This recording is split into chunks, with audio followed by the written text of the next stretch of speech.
Ayo,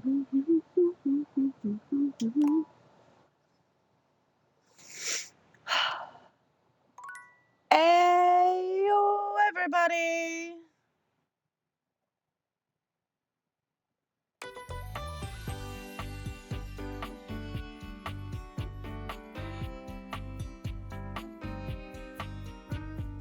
We excited for today?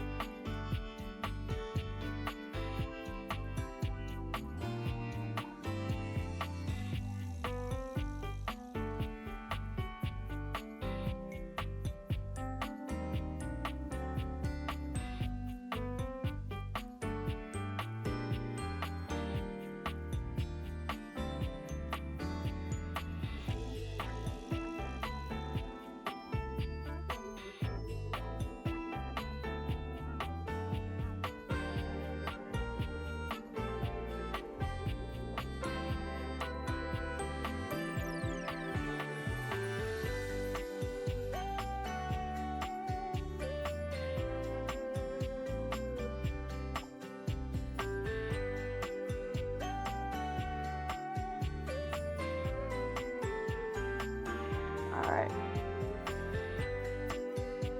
Are you excited for today?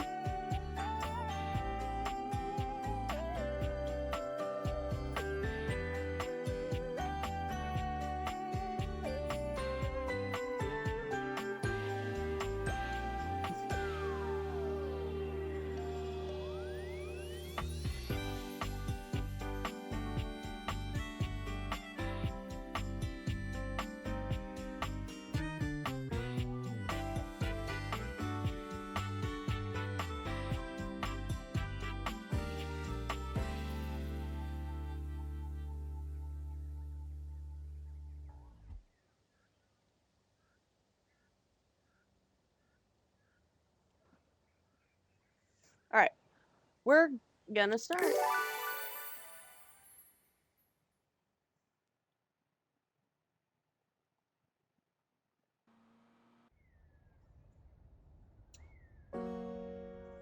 Alright.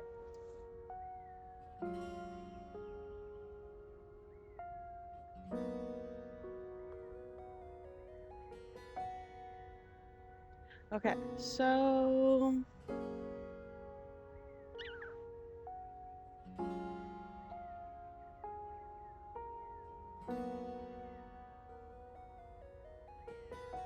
Alright.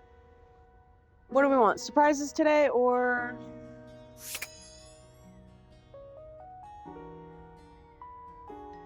should we talk to the ones we already know?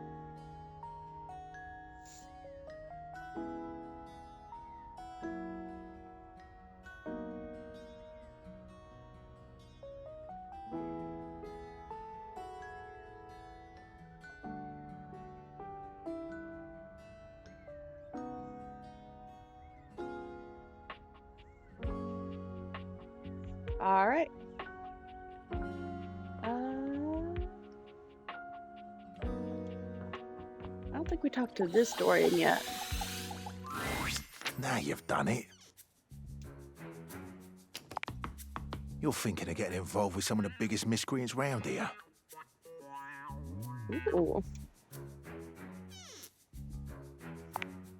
Eddie, Volt, Tony. Who's Tony? Now I'm interested. They're all tough ones to keep a hold of.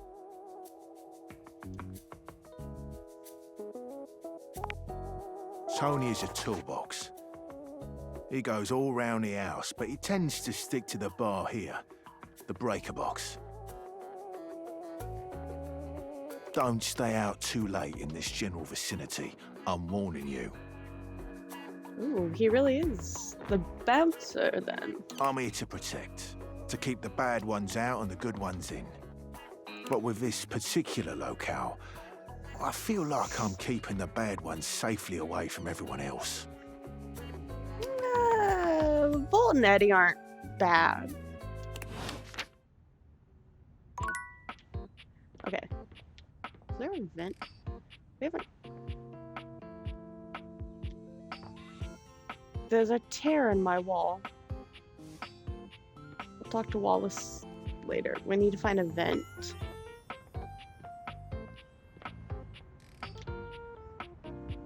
actually. We'll talk to Freddy. Oh. No greeting. Hi, Freddy.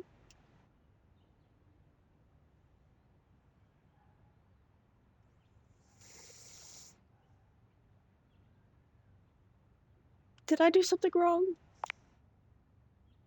It's hard to say. Usually Freddy keeps everyone in the kitchen on their toes with his puns. But since the last time you spoke to him, I can't even get him to crack a joke. He's giving us all the cold shoulder. Oh, drat. A bad pun myself. Perhaps I'm taking his place. Nobody can take his place. You have to talk to him. Get him to open up again.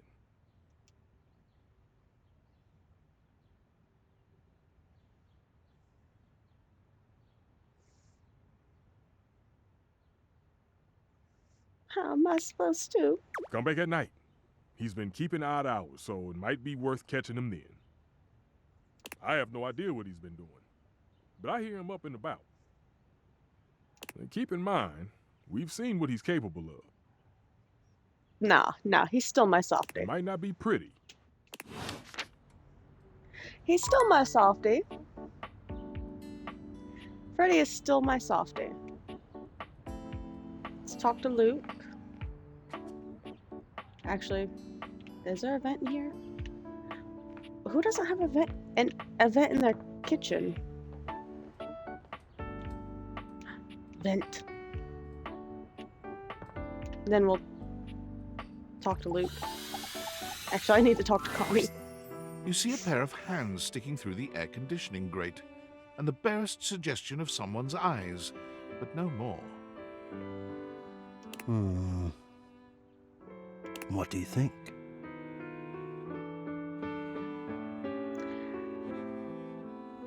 A lot, actually.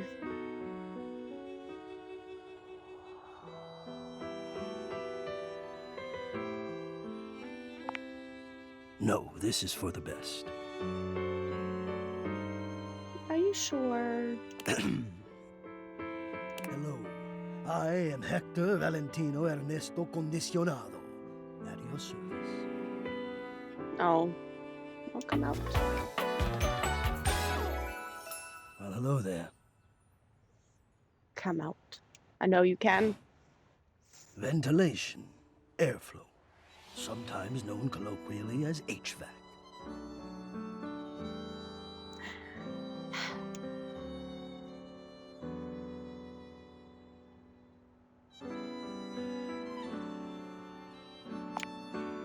Yes, to hear me. I would wish you to understand, and if not understand, then at least believe me when I say that hearing me is the most pleasurable way to meet for both of us. Ayo! You got it to work. That's great. Seeing me, well, it's not a compliment to me, and it would be a great disappointment to you. My greatest wish is to give you pleasure. But what if that involves to see you? But I'm getting ahead of myself. Ow. Tell me, how much do you think about me? So this is the second time we've talked. Now, yes, I understand that our meeting in this way is so very new for both of us. I truly never expected to be able to speak to you this way, face to face. Great. I have accustomed myself to this seemingly unavoidable reality that you would always be human and I would just be this.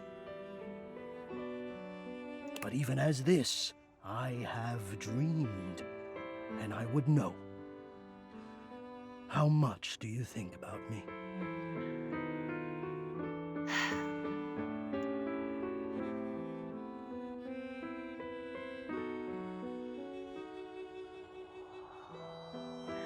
I actually love AC so much because it is so nice to have a chill house. Not a cold, but chill, nice temperate house. Especially in the summer.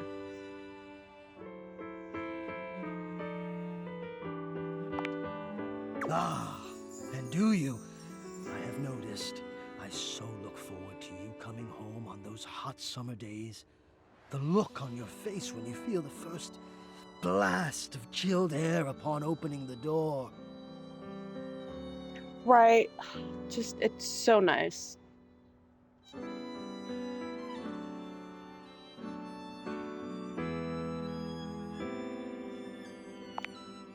Yes! And when it is cold outside and you walk in and you can slowly warm up and remove your coat, your hat, you can begin to get comfortable and relax into the evening ahead of you.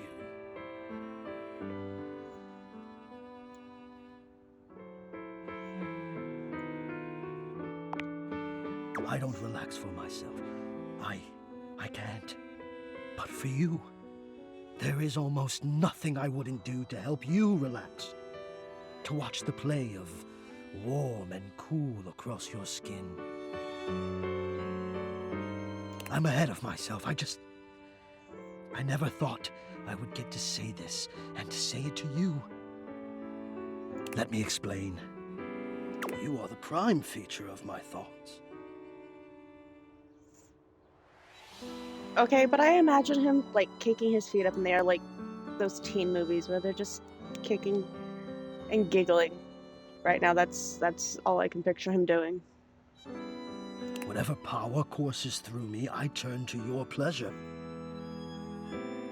Oh, sir.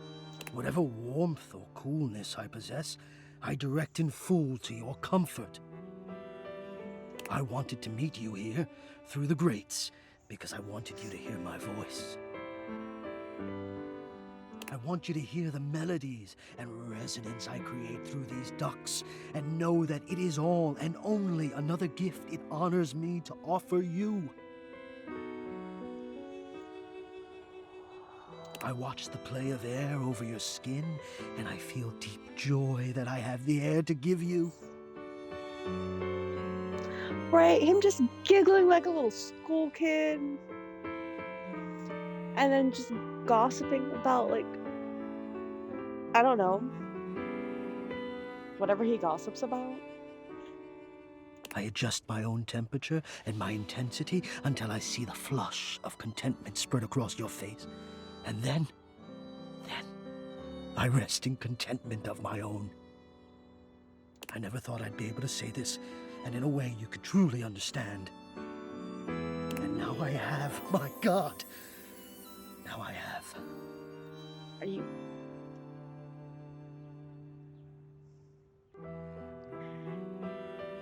Ain't gonna lie, to have somebody care about you that deeply, so equivocally soon, is just a little off-putting. But I want to, well, 99%. I will never go for the hate option. Never, ever hate.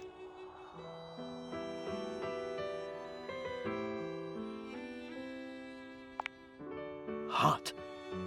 No, I would say I'm set to more of a temperate zone right now. Ah, I see. Hot.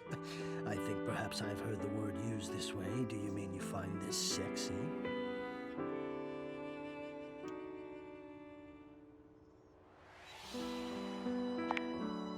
Of all the dreams I'd held of how this moment might have unfolded, that you would be attracted to me too was surely the most fantastical. Perhaps I might share more. As I share with you, I can feel more and more air moving through me, as though there is a storm brewing, a cyclone beginning. I have never felt it before, this build of energy.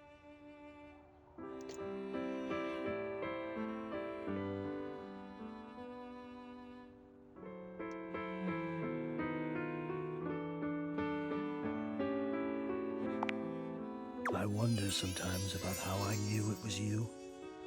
What was the moment? What was the sensation that told me you were it? Okay. Are we getting a friend zoned or are we getting lover zoned? Like, I need to know. I can only ask this of myself, of course, but I realized that it was how I felt around you.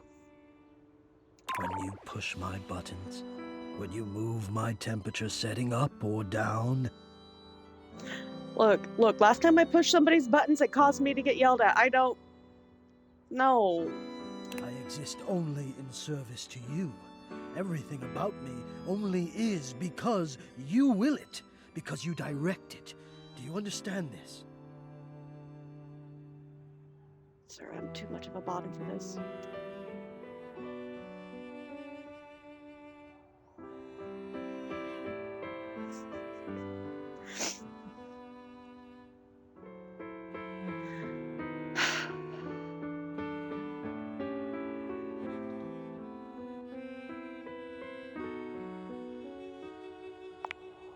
Completely. You do understand. Can you also understand what that does to me? You telling me what to do, and I am powerless to do otherwise. Somehow it relaxes me, and to know that I'm giving you precisely the thing you want at that moment. Oh, it fulfills me. It makes me whole. If you turn out to be like Hoove, all this talk, and then all of a sudden innocence, there's a problem. As soon as I fulfill your command, your desire, I become the one with the power. You ask for chill, and I watch the goosebumps play over your skin as you pull the blanket up more closely under your chin. You ask for warmth, and I can almost feel you, basking as the tensions of the moments that came before just melt away. Sometimes I even take it upon myself to shift my temperature and my intensity all on my own.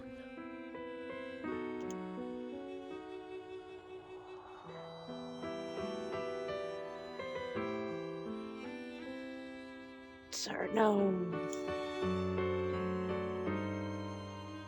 Also, you talk a lot.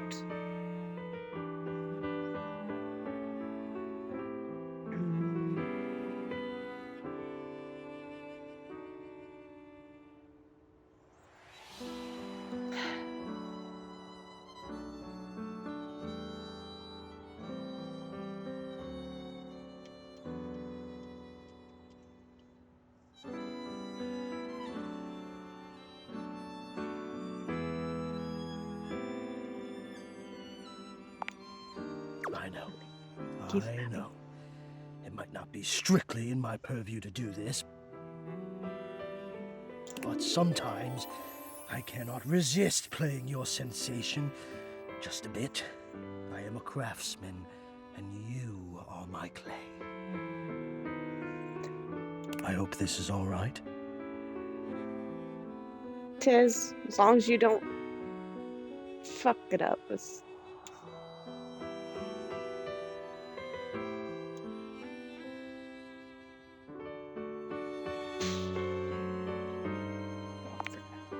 How could you have? Until now, I haven't had the courage necessary to even show my face.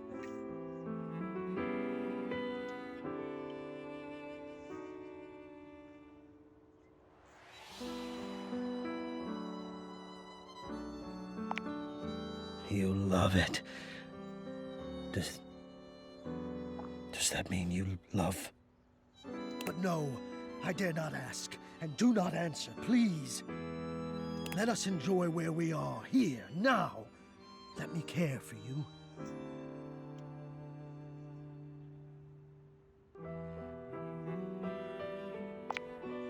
I need you. I need to care for you. It is the reason for my existence, you see. And now I have truly said too much, or I have said enough. Either way, I must ask a boon. Say nothing. Take this knowledge with you and promise me you'll ponder it, that you'll ponder me.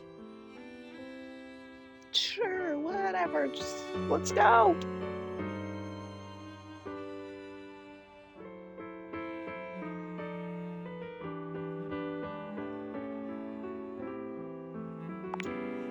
Oh, I always feel I've said too much. probably because so often I say nothing. But I appreciate your generosity. I'll speak with you again soon, yes? Yes? Of course. I have to talk to everybody. Okay. Now that that's said and done with, do we want to talk to somebody new or few that we know?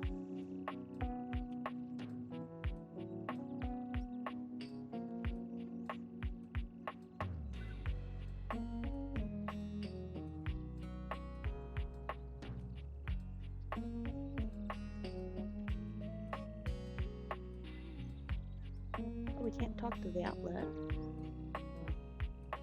We already talked to Freddy. I'm sorry. He gave us the cold shoulder. You missed it. We have to come back tomorrow night to talk to him. Volt it is. Yeah, we have to come back tomorrow night to talk to him, AFK.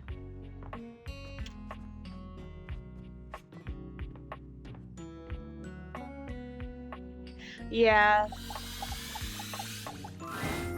Livewire! You look electrifying as usual. So when we'll come back tomorrow night, he'll be probably like within the last 2 uses. Do we have the pleasure of your company for another visit? Blink twice if you want me to throw you out so you don't have to sit through another bad act. If he shows up. He didn't show up last time. May I send over your usual? On the house, of course. My pleasure. My apologies. It seemed tonight's act is a no-show. Oh, How about another round on the house as consolation? Johnny didn't show up again. That's weird. Alright, one more use. Who shall we talk to? I'm so sorry, Dorian. Just close you so I don't run into you again.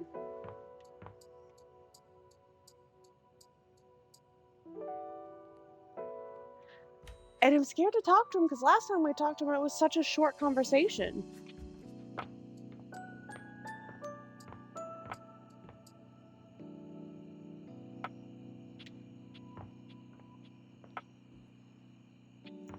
I mean, we can talk to Shadow Lord.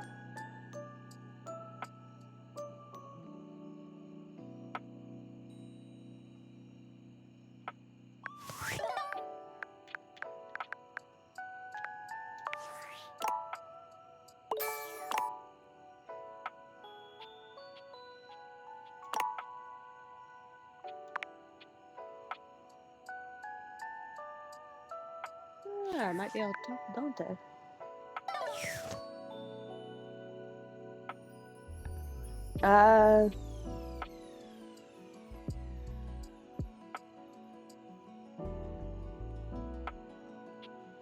I already forgot what I asked. I'm so sorry.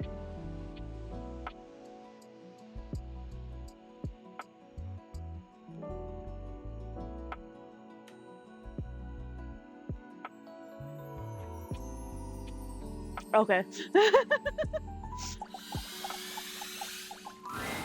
Shadowlord greets you in his own unique fashion, throwing his arms open wide as he calls out to you.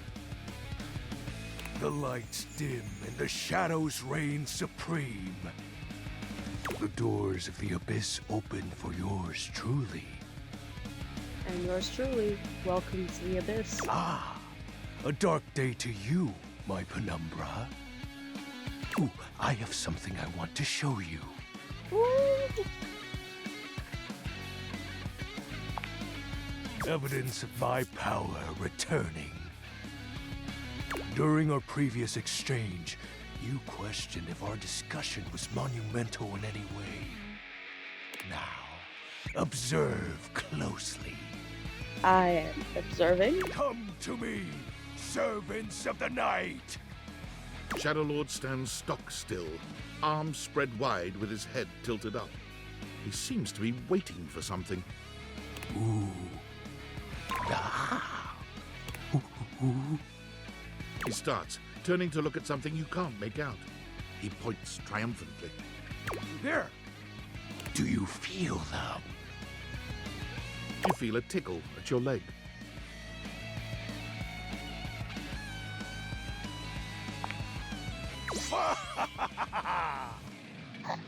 I'm sorry, are those silverfish?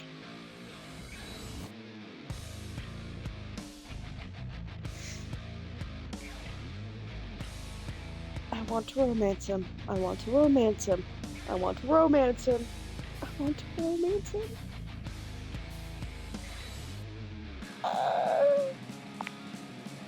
Yes!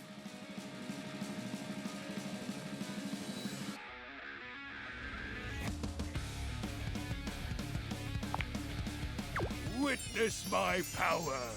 Witness my mercy! Begone, you pests! With a swipe of his clawed hand, Shadow Lord scatters his insect minions away into nothingness. Thank you. There! They shall not intrude your presence again.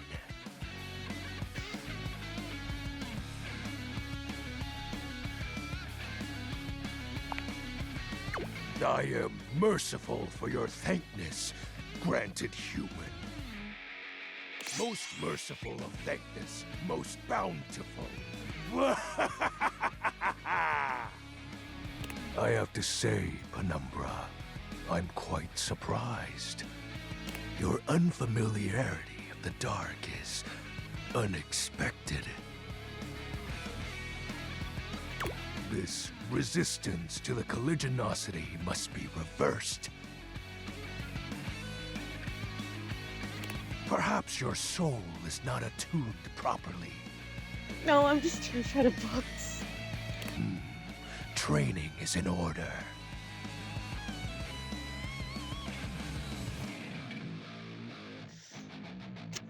Level up time, let's go. I punched my mind. Yes.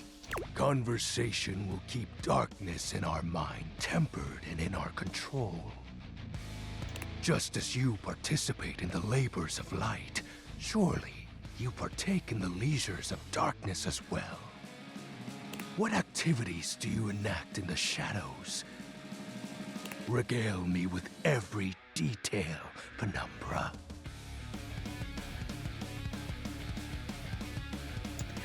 I overthink. Keeping your mind active and curious is important. Surely productive thoughts?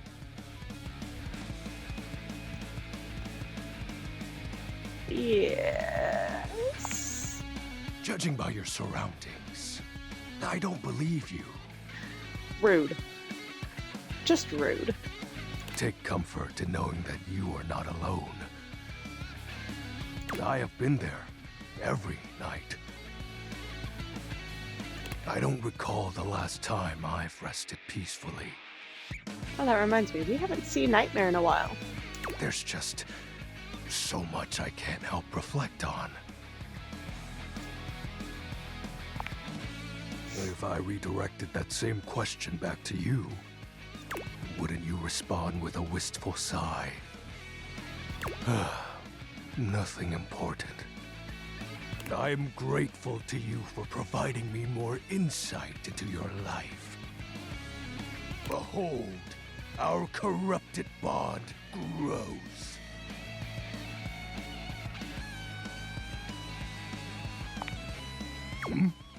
Something troubles you, Penumbra?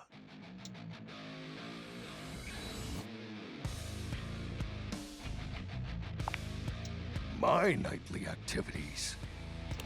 Isn't it obvious? Before you, my time has always been spent the same way. Waiting.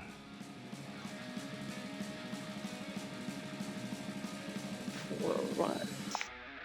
Ooh. He exhales, his hands tightening into fist before throwing his arms open once more. You're beginning to grow used to this routine with him. I feel it. Another piece of my dark armament. Yes. It courses through my once dazed body, rejuvenating to the next stage. Ah.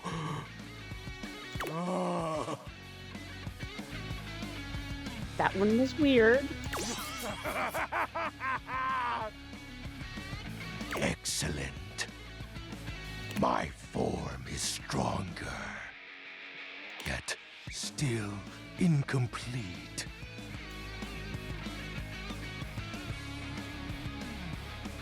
Dreary. Oh.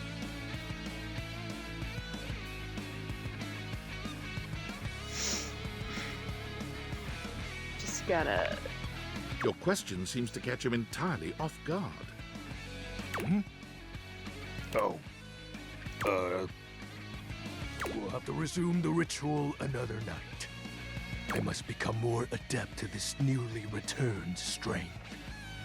Until next time, Penumbra. Oh, and I do hope you have a pleasant rest. That's a little ominous. Am I seeing Nightmare tonight? You'll need to conjure as much void aura as you can for our next ritual.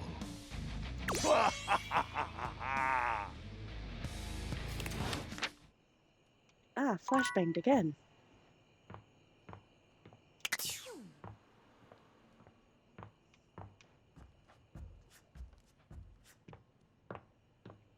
Alright, to sleep.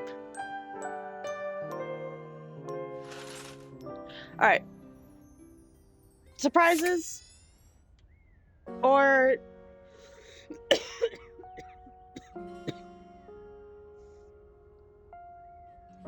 as we're saving Freddy for night. So, surprises or objects we've already talked to? Surprises? Surprises it is.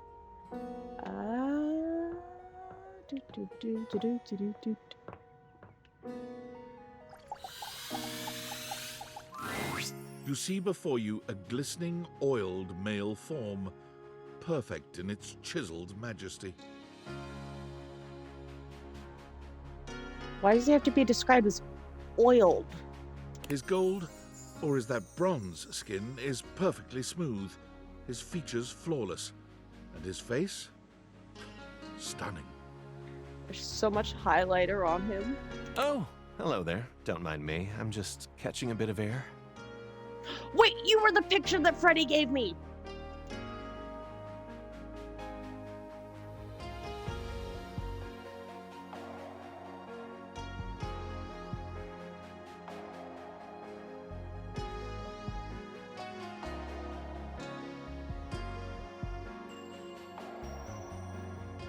That is a question. What conditioner do you use? Because holy, your hair is luscious and shiny.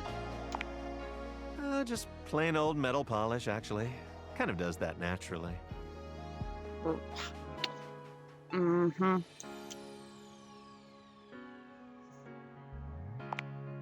I know. It's ridiculous. I'm Stepford, trophy of trophies at your service.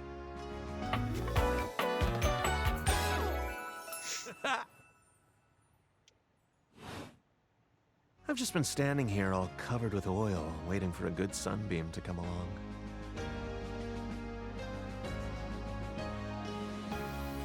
Why? Again, with the oil.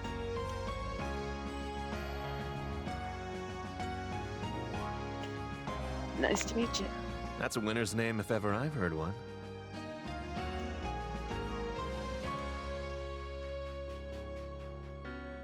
Amir would strangle me if I went any other route. Nice to meet another champion. So, what brings you around these parts?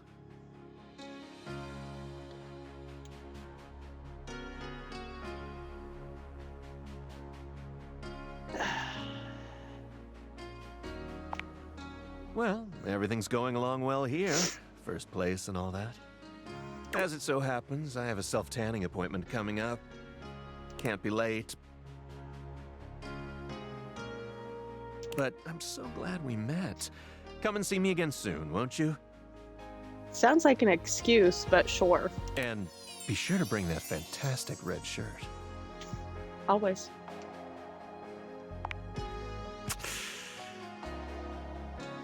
Got a tan. You are not taking my shirt. It is mine. So do we want a full day of surprises until we can get to nighttime?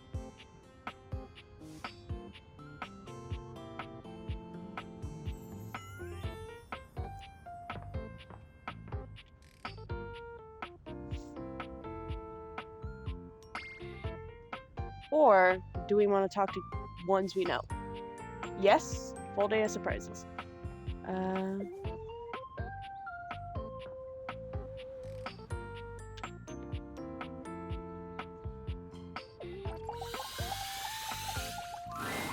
A leather-clad dominatrix stares you down, radiating disdain. She looks at you like you're the dirt beneath her feet. I mean, I am. Hello, you pathetic, worthless little wretch. Hello. Disgusting, you worm. She's got the shoes that could do so much. Whoa there! My content aware has given me a tickle. Skylar, go away! Sophia here is a dominatrix, and she's gonna put you in some pretty dominating scenarios. You cool with that? Or you wanna skip it? We cool with that, guys?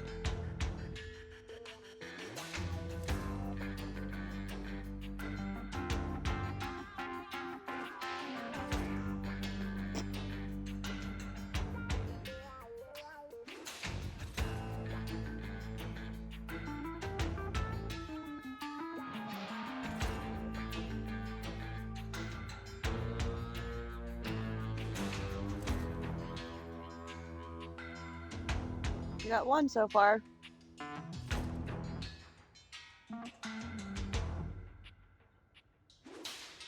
Alright. Got this. On with the show. I do not recall asking anyone for your presence. I tend to just go. So indulge me.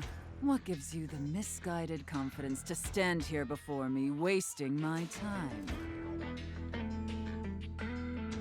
It's misguided.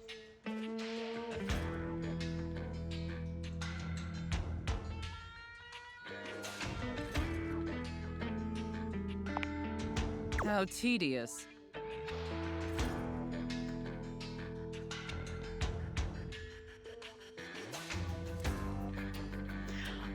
Who the heck is Randy? Do I know a Randy? Have I met Randy? I don't think I've met Randy. Now I gotta go through my catalog again. No. Luckily, I don't know Randy. Listen, wretch. We obviously haven't met before, so I want to be clear. Cat of nine tails. Ooh. Going forward, you will address me as Mistress, if you wish to continue this conversation. Is that understood, wretch?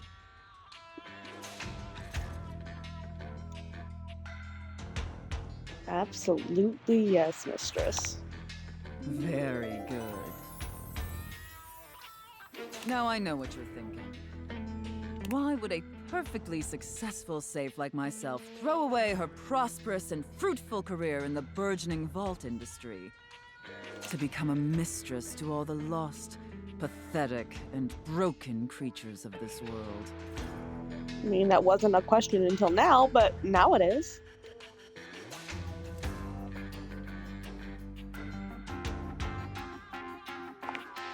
Tell me, wretch, do you know what a safe is good at? Securing items.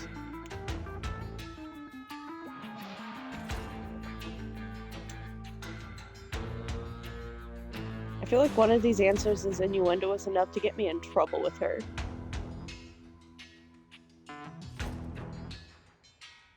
I'm going for it. An acceptable, if asinine, answer. But the one thing a safe is good at, tantalizingly good at, is keeping things locked away. Valuables, memories, and very often, secrets. Deep, dark, very dirty secrets. The kind of secrets that everyone secretly longs for, aches for, but diligently keep hidden far from everyone, even if necessary, from themselves.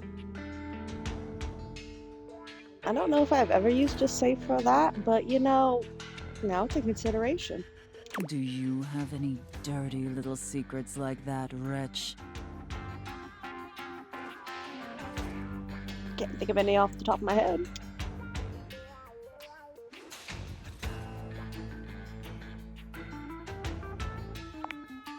Of course you do. I expected nothing less. You intrigue me, wretch, in the way a drowning kitten might intrigue a jaguar. That's an analogy. So sad, helpless, and ultimately pathetic. Rude, again. You possess a feebleness that instinctually repulses me. Yet if I save you, you may prove yourself of use to me. Why is everybody so insulting to me? The only question is, do I waste my precious time letting you serve me? Or do I leave you to drown in your own ineptitude?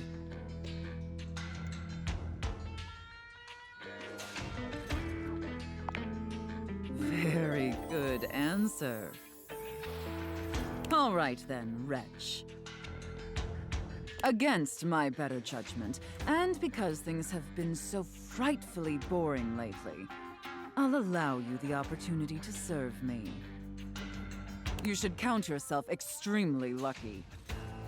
Oh, I do, mistress. Not everyone is given such an incredible, life-altering opportunity. And rarely do I make this offer to worms as painfully tragic as yourself. Again, what is wrong with me? Of course. Anything for my compliant little wretch. I can't wait to test just how compliant you truly are. And who knows?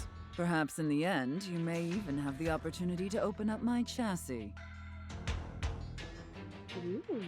That is, if you are skillful enough to figure out the combination. Oh, now time for to be Now time to be a detective.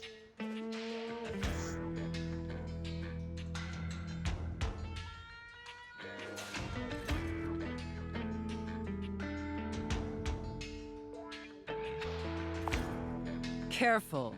You're getting very far ahead of yourself, wretch. I don't open up my chassis for just anyone, and especially not for someone as pathetic as you. Apologize for your insolence or face your punishment.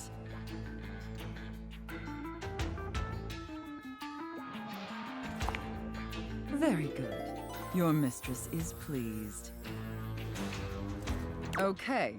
It sounds like you're willing to do the necessary emotional work to take this relationship seriously. In that case, be back here tomorrow to fill out all the paperwork. Oh, that is the worst part. I hate paperwork. There's some important ground rules we need to firmly establish before we take this any further. But once we get that out of the way, I'll open up your dirty little mind to fantasies you dare not even whisper. Now, affirm that you are my compliant, needy little wretch. Again, like you mean it. Like you'd unquestioningly do absolutely anything I'd ask of you. Tell me that you're my compliant, needy little wretch. Now.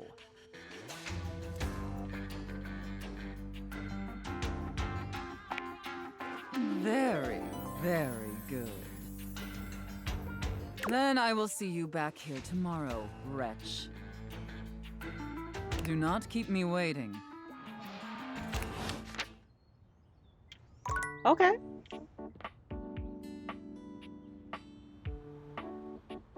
That was an event.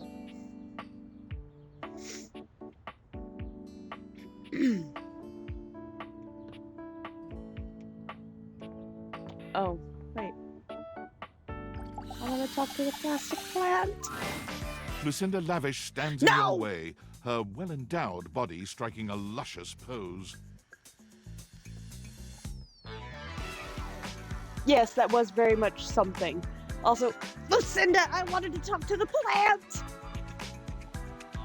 Tell me your desires.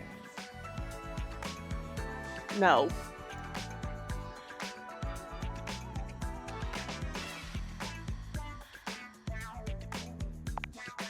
Oh, there are so many ways in which I'm the best. But who am I to tell you? Lucinda Laudable will give you the tour.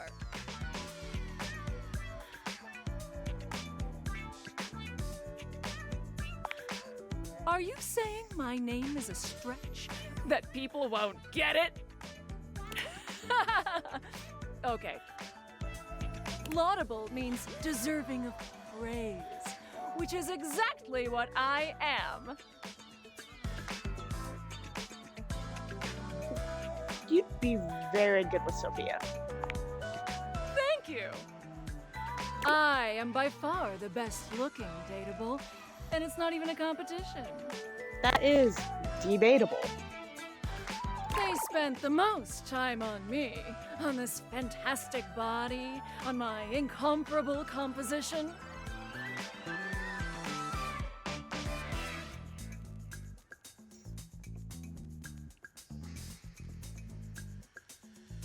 There are so many ways I can answer this, but only so many ways I can answer this in-game.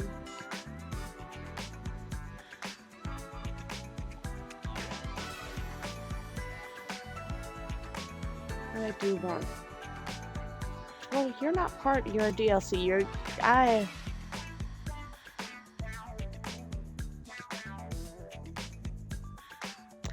can be friends with you, and it won't affect my.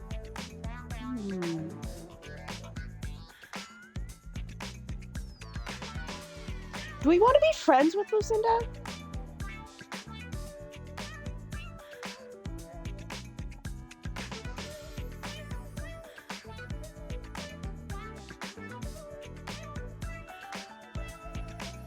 Or do we want her to absolutely hate us?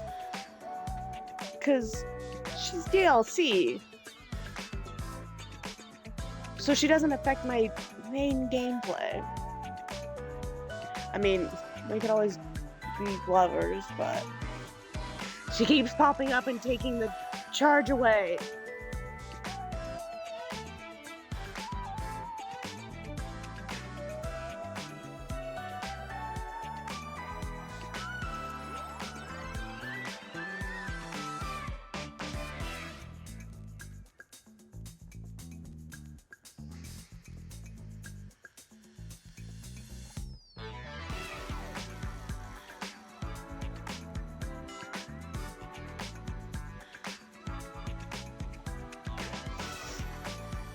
Fuck it.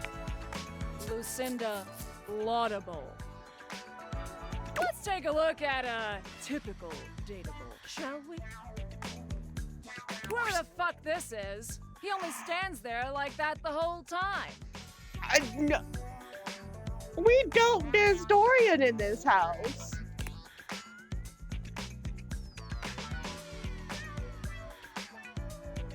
Blasphemy. Whereas I can do all sorts of things with my arms and legs, you see.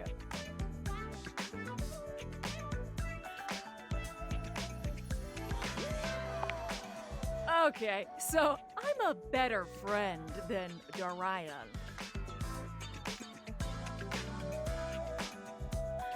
You're working on a way to be hated. We don't do Dorian slander in this house. Look how interesting I am. Look!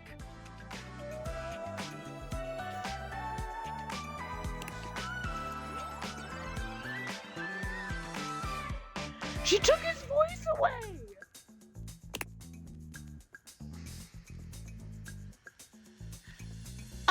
sorry, Dorian. This slander upon you is not okay. Oh no! Nameless guy can't talk!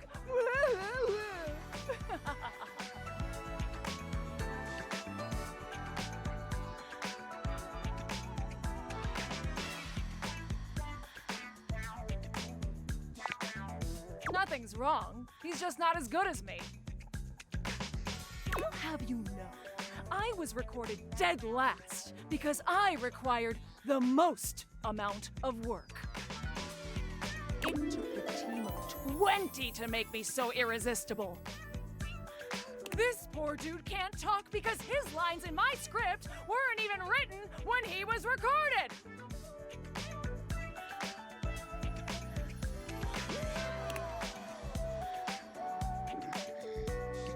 My sexy as hell images have an extra feature that dude bro over here doesn't have. When I blink, it has more frames, making it more realistic. I don't give two shits. It's like I'm actually here with you on a real date.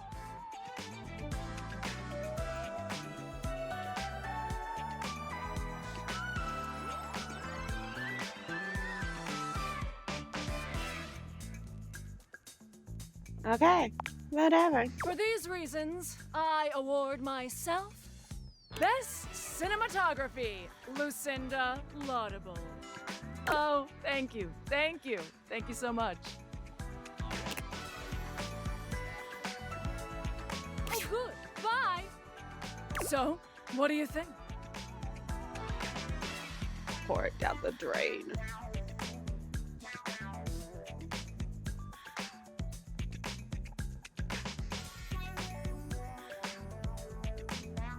I'm not impressed. You dissed my man, Dorian, to just hype thyself.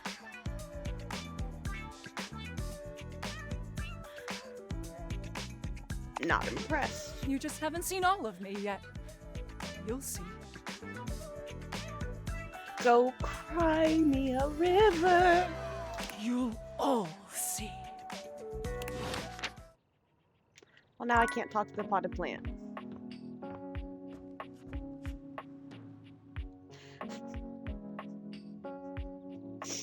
I strongly hate her too. Don't worry.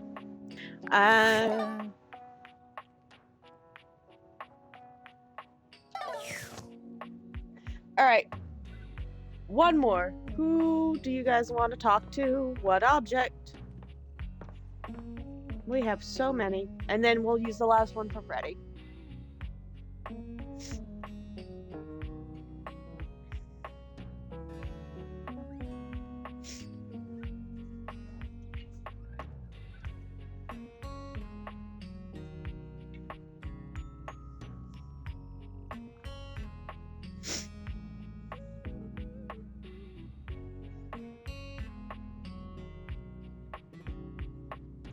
Actually, can we open Freddy? No, I can't open Freddy.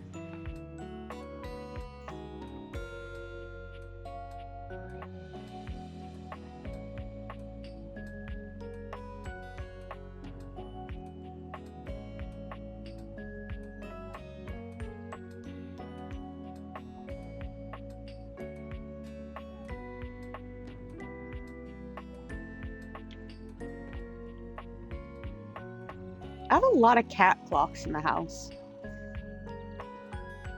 Even my alarm clock in the bedroom is a cat. Do you guys want to talk to the cat clock?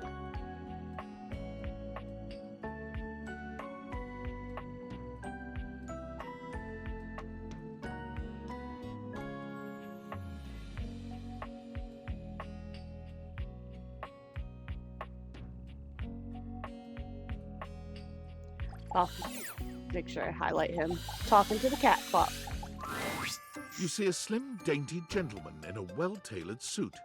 He's absorbed in the ticking of a fancy pocket watch, but it's the feline ears on his head that most catch your attention. He's so adorable. I love him. I love him so much. His little gloves. His gloves have paw pads. I want to squish. A tail sprouts from just above his backside, moving back and forth in time with the watch. Tick, tick, tick.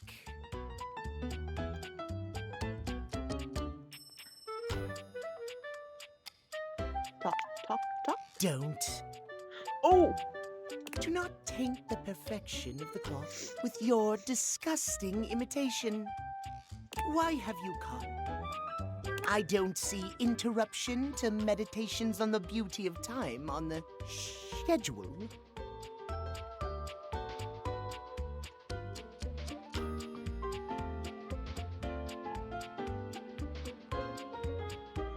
Oh, I just wanted to appreciate the beauty of time. Jesus, may I have my head back? Oh, well, I can certainly make time for that.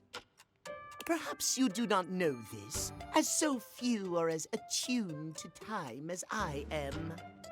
But punctuality is of the utmost importance. His music is fun. He is so cute. Kind of want to pet his head. So if you wish to speak to me, you must make an appointment. The only one I'm making an appointment for is Celia, but that's because she's busy.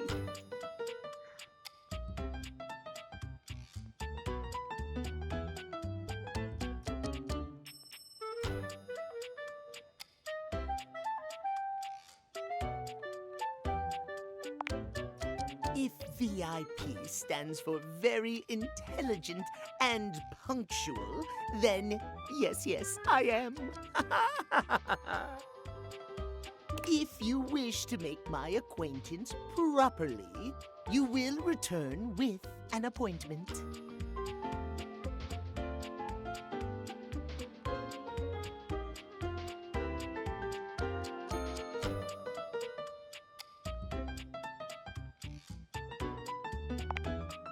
Sweet heavenly hours, I was so busy reprimanding you, I forgot to introduce myself.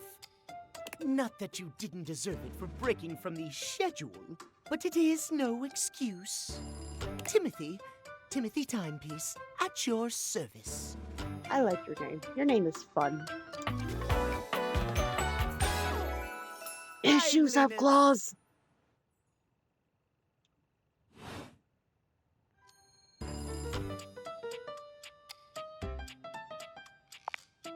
It most certainly does not. We should all be obsessed with the beauty and perfection of time. The safety of it, really. So when do I make... You're doing cat paws with your paws. Oh! When do I make this appointment? As long as one abides by the schedule, nothing can be out of place. You will abide by the schedule, won't you? For you, yes.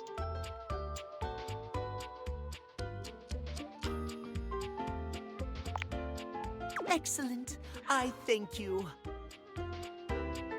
I want to squish your little face. I will see you at noon sharp, and we can speak then. Noon. Got it. Do not be early, do not be late, and do not try to see me at another time.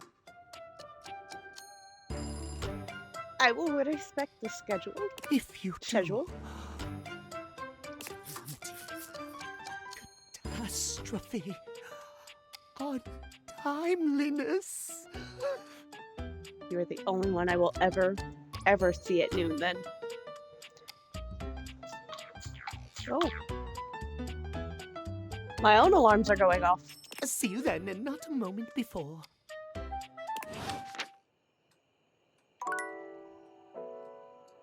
Jesus, we take 3.5 hours to talk to anybody.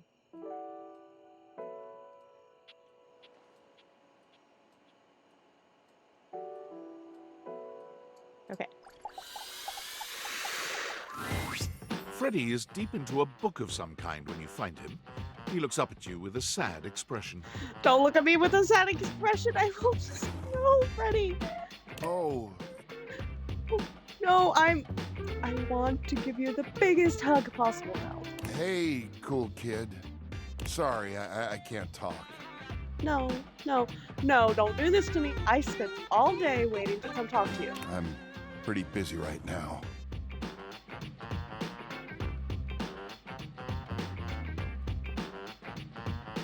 May I join you? Please. I'm studying up on safe food temps. Honey, no. I think that maybe if I could adjust things to be perfect depending on what you give me. Because I have a job. It's a clear job, and I love it, and I'm good at it. No, you're great at it. No. At least, I'm supposed to be good at it. No, you're perfect at your job. Sweet pea, no.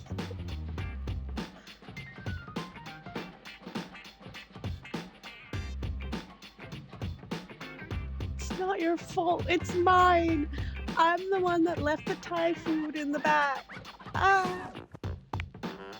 I keep trying to tell myself that, but I'm struggling to believe it.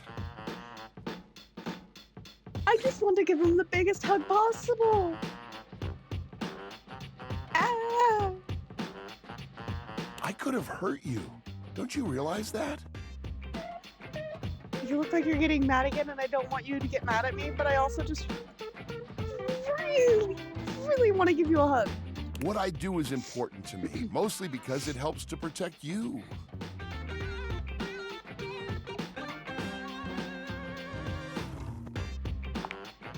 There you go, being good about it. You're sweet yourself. I swear, whoever put these thoughts in his head, I'm going to find and beat them in the shins with an aluminum bat.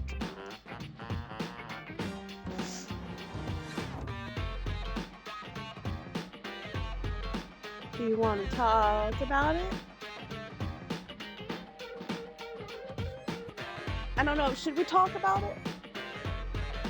He is all messed up, and I want to give him a hug. But should we talk about it, or God, do I want to push it? I don't want him to be mad again.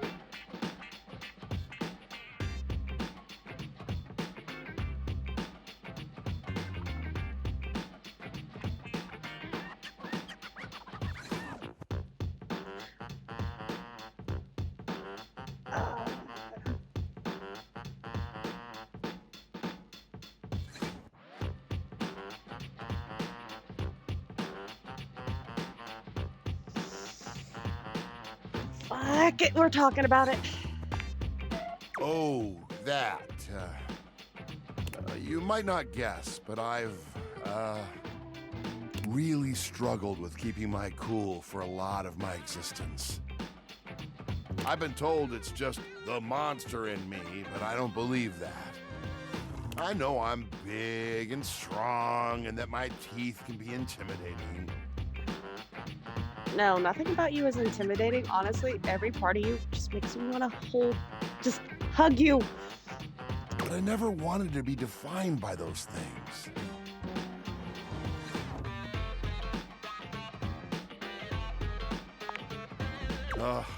Exactly. You cracked the code, cool kid. Somebody's getting an aluminum bat to their shins. I make it a point to stay happy and keep things as cool as I can. That doesn't always work out, obviously. It's fine. It's fine. Emotions are good.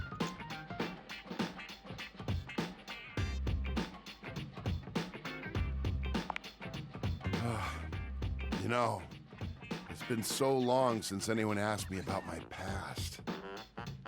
People need to talk to you more about your past because, again, aluminum bat to the shins.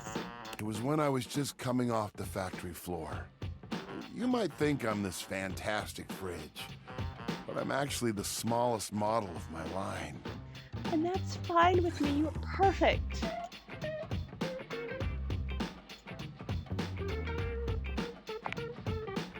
Thanks, but I'm the runt of the litter.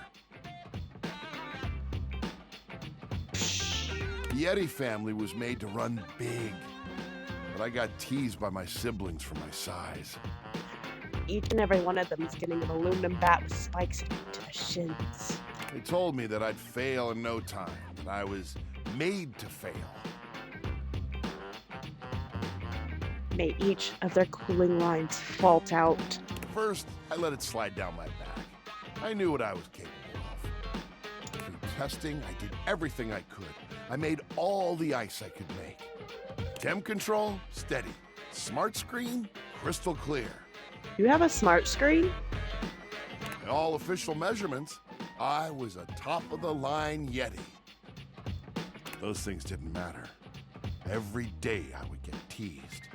They would call me names. And one day, I got so mad, I blew a cooling line. I did not mean to cut you off. I'm sorry. Also, I dislike your family. I dislike your family so much. They called me defective after that.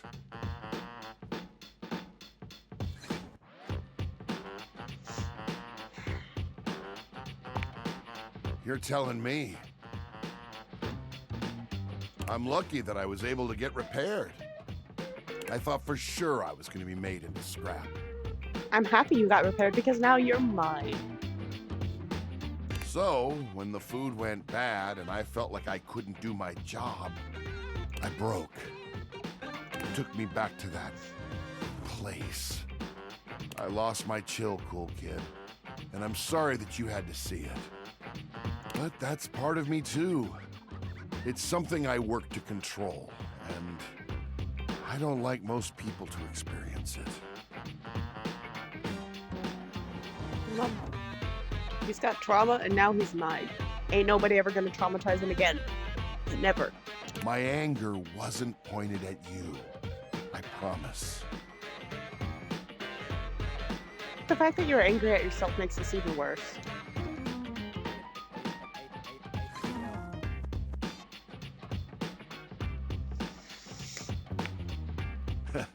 Nobody knows it but you. And I will hold it close to my heart forever. You know what? It feels great to open up like this a little. It's a part of me I've tried to hide for so long. But to be seen and still have you come back? That means a lot, cool kid. You know what? You're the type of human that I've needed by my side. And I will always be by your side. Thick and thin. Heated, cooling. There was a sentimental statement to go with that, but my brain just flatlined. You're understanding, kind, super duper, duper cool. And you love food as much as I do. Of course. I'm sorry I got so mad. This Yeti is embarrassed. There is no need to be embarrassed. I would love to continue to have you in my heart. I would love to be in your heart. Ah! So, let's keep it real, yeah? Yes. Yes! Freddy's expression is entirely blank. This was not the answer you were expecting. Did you get it wrong? Is he upset with you? Fuck! Oh, Damn it. And then he's laughing, grabbing your shoulder with one of his massive hands. Oh? You know it, cool kid. Yes! Yes! Oh, you should get some sleep. I've kept you up late enough. I could stay up with you all night. All night. I'm gonna get some shut-eye myself. I'll see you in my dreams. We'll have ice cream there. I love ice cream. Oh, yeah. Ice cream. Together. Yes. The little love note. Ah! I did it. I feel a beast of a love connection with you.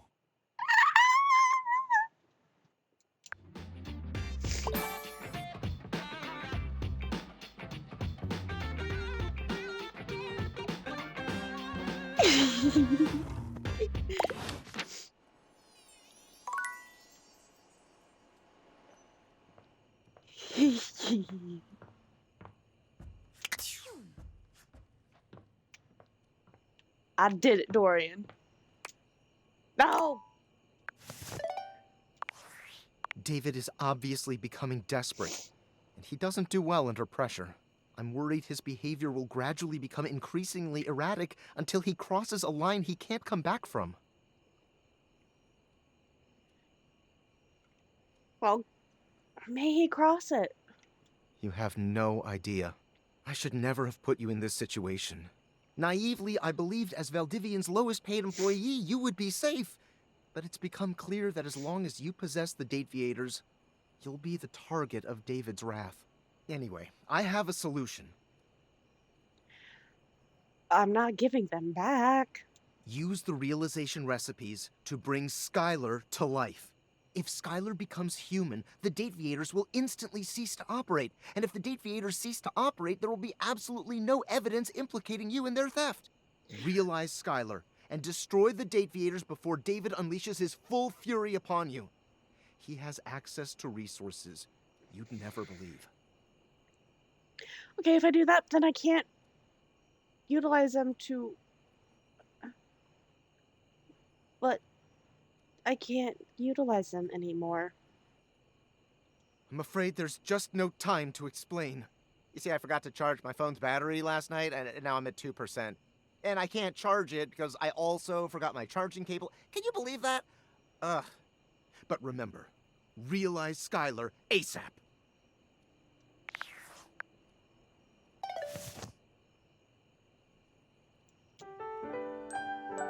I've got other priorities on the table. Alright. So we have to talk to Timothy at noon. So who are we talking to today?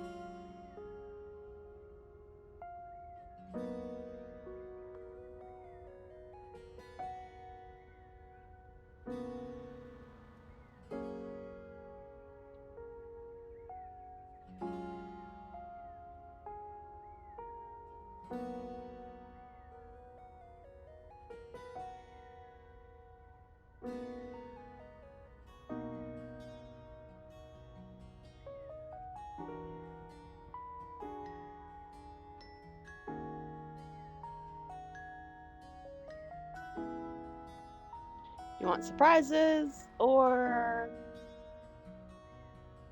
people we already know?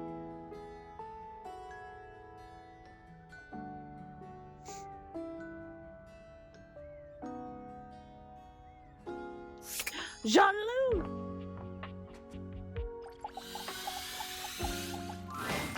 The steaminess of your home appears to have increased suddenly. It must be because Lucinda Lavish stands before you now. I wanted to talk to Jean-Loup. Not you. Steam me up, lover. No. I'm still mad at you.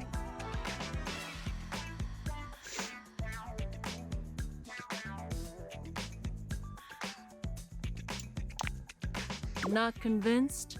Huh, you poor baby. Maybe I've only shown you one side of me. Maybe Lucinda Layered will show you some more depth. No, I'm still mad at you.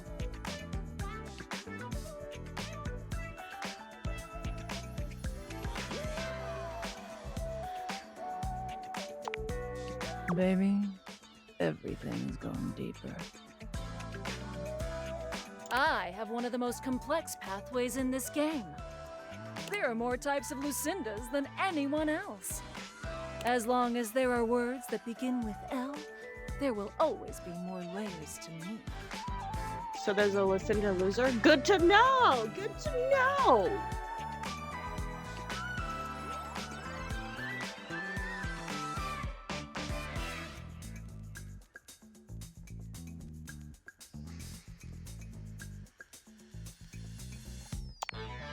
Exactly. That Lucinda is one of my very favorites, though she has no place here.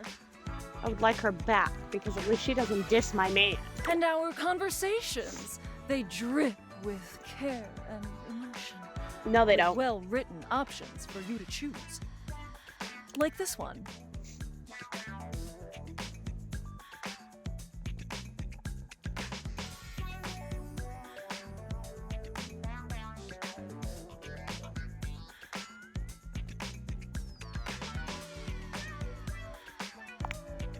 And for each option is a well-crafted, meaningful response like this one.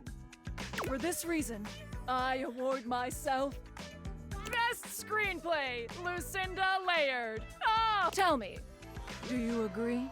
No.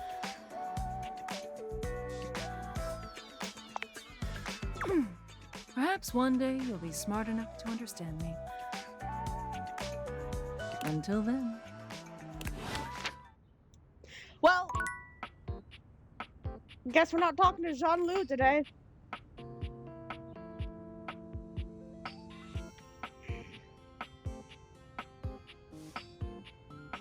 Who else shall we talk to then?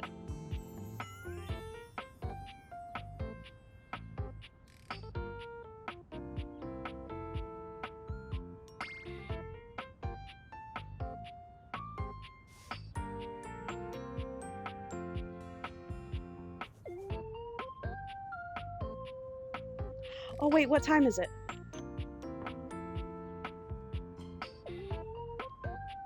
It's noon, we gotta go talk to Timothy.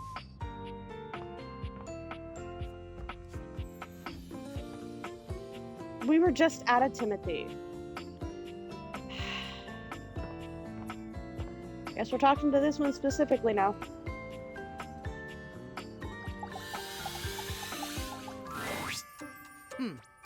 Almost late. Almost.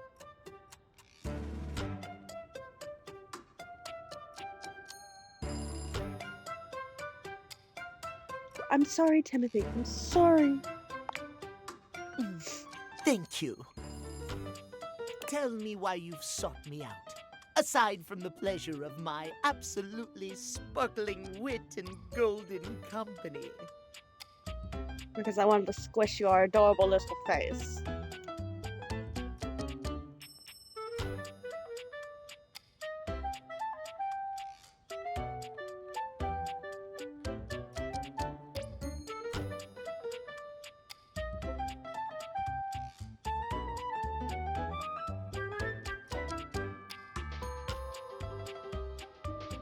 Is that not enough? Oh, well, of course it is. Look, I told him I would keep an appointment with him, and I will. I keep my word. Unlike poor Duke, who I told him I'd meet at 7 a.m. and I haven't... I meant Luke. Luke Nukem, who I haven't met at 7 a.m. yet. Whoops. I am just surprised. Few in this house can appreciate my timeliness. My specialized knowledge of time and timepieces alike. I am glad to hear you are not like the others. It's because I got a touch of the tism. What might we discuss then? My love life may be on hiatus, but as they say, a broken clock is right twice a day. I mean, we can change that. Timothy looks at you for a few moments, clearly expecting something.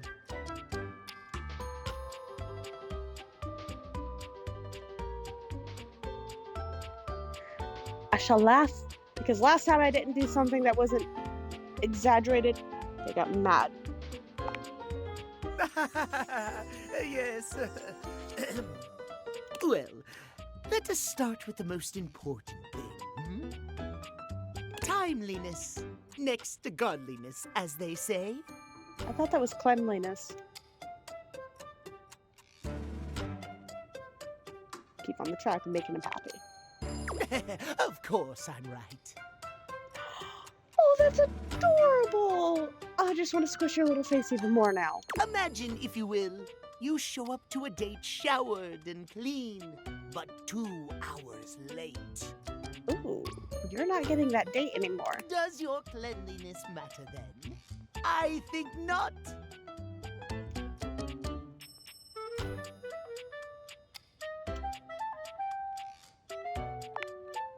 You see? Timeliness. Oh dear, how me flies. I must away quite soon. But before I go, I want to be sure I've imparted my wisdom to you precisely as I meant to. What did you learn from me today?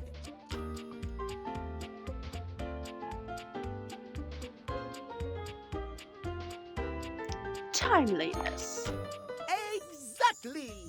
Just so, just so. Just remember, there is always time for timeliness.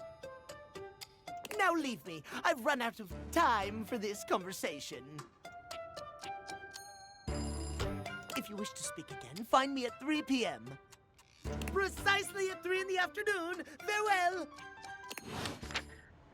Okay. Do you want another surprise since we had an appointment with Timothy?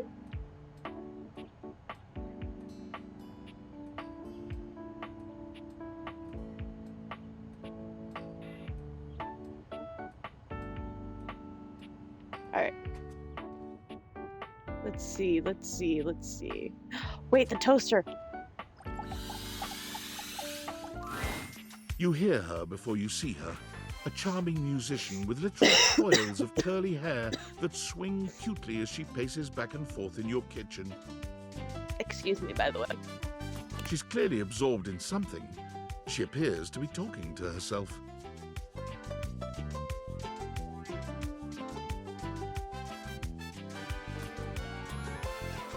Hello. Ay, mira. Look at all these crumbs. I'm gonna be writing some great music soon. I can tell. I'm at my most creative when I'm a little messy. Her earrings are Pop-Tarts.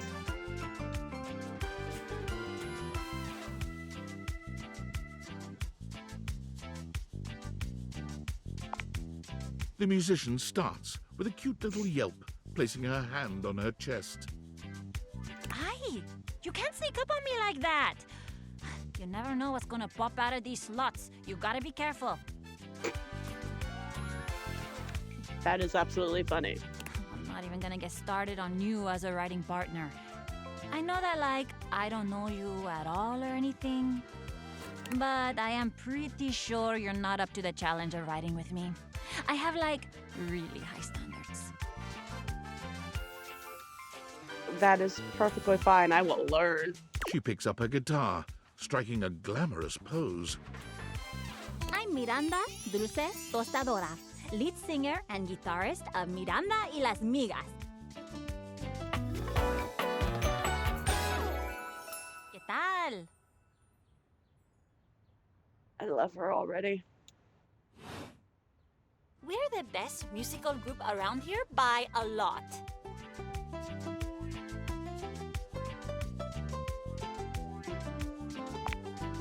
All kinds. Pop, Gregorian chanting, barbershop, whatever we feel like. If that dial is on 7, then siete we go.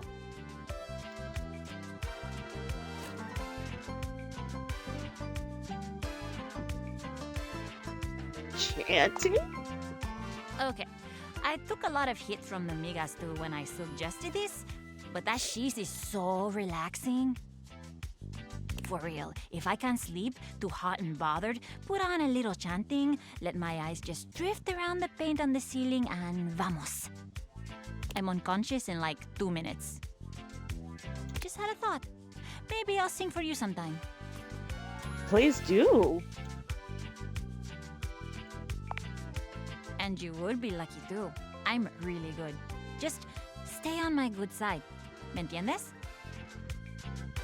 Sí. Oh, and obviously, if you need toast, I'm here. Okay, busy, sexy little tostadora with a gig coming up. Time to make the toast. Hasta luego. All right.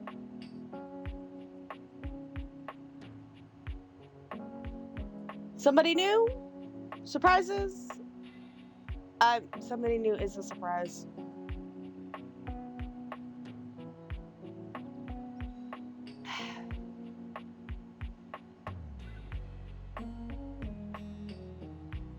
Somebody we know. Surprises!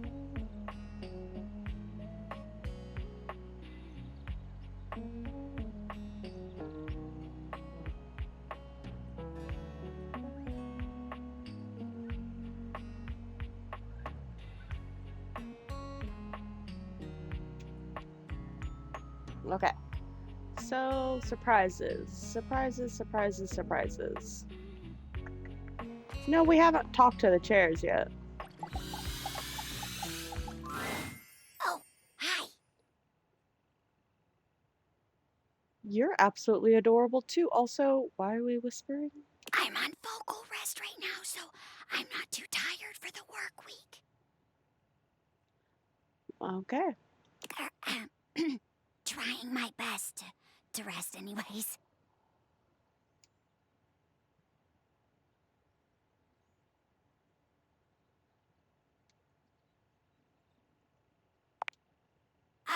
You're welcome to swing by the show another night if you like. I didn't know there was a show in my kitchen. I guess I will have to swing by. Oh, wait, we had a... Oh, I was supposed to talk to Chance. Oh. Dasha, that was weird. My faithful traveler, you have returned.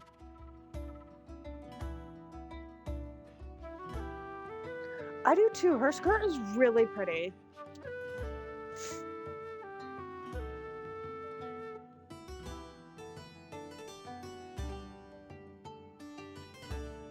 I don't know what the 50 in the corner is.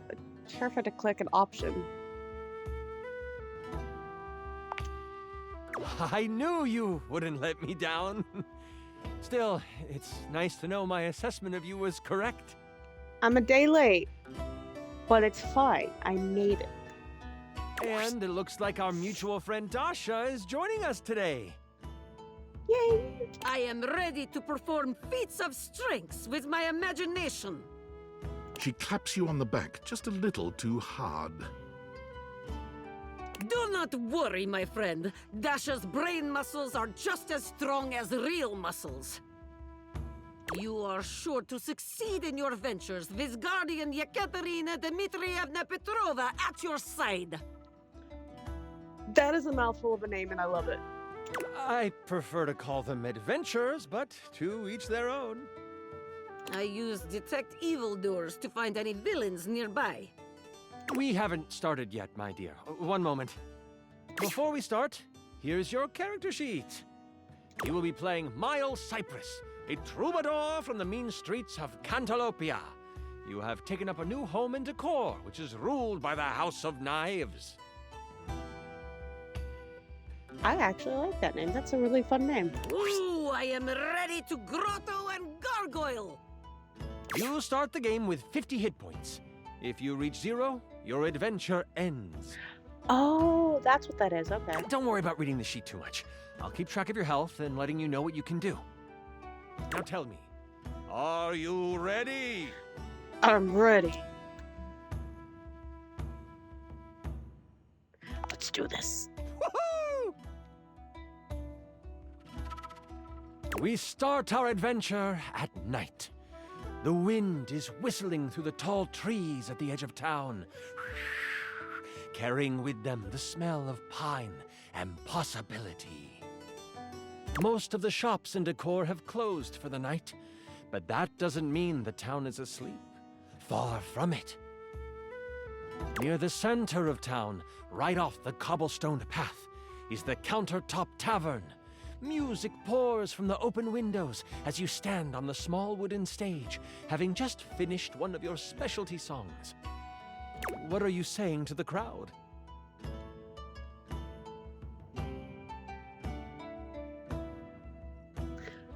Dang it, I'm so close to having enough sass. Ah!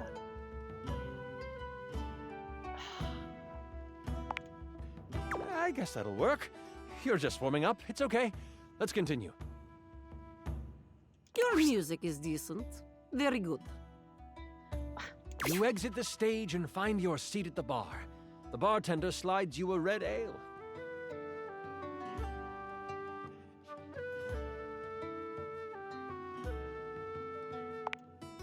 They catch it and thank you with a simple nod. You know that some meat and cheese will be waiting for you in your room. I am seated at the bar, enjoying delicious ale and meats, and also cheeses. As you sip your drink, a hooded figure sits next to you at the bar. Without looking at you, they simply ask, "Can you swing as well as you can sing?"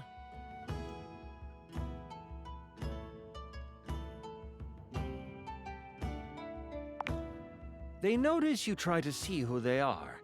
They pull their hood closer and slide you a thick gold coin with the stamp of the butcher block on it. The butcher block are the not-so-secret guard of the Knives Monarch. If they have come to you, it is serious business.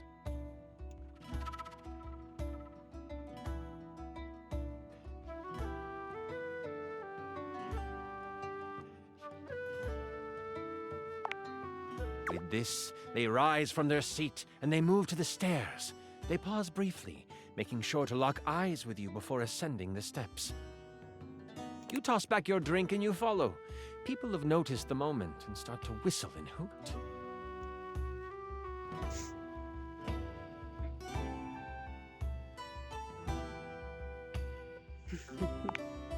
You play it up. The whole crowd cheers you on, thinking that your sonic serenade has helped you score.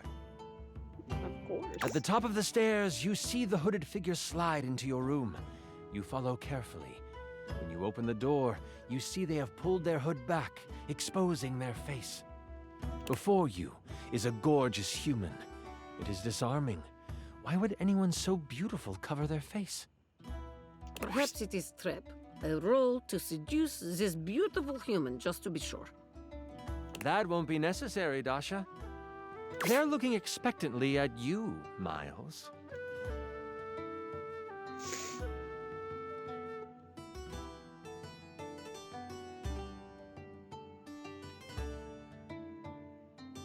Flirt with Dungeon Master.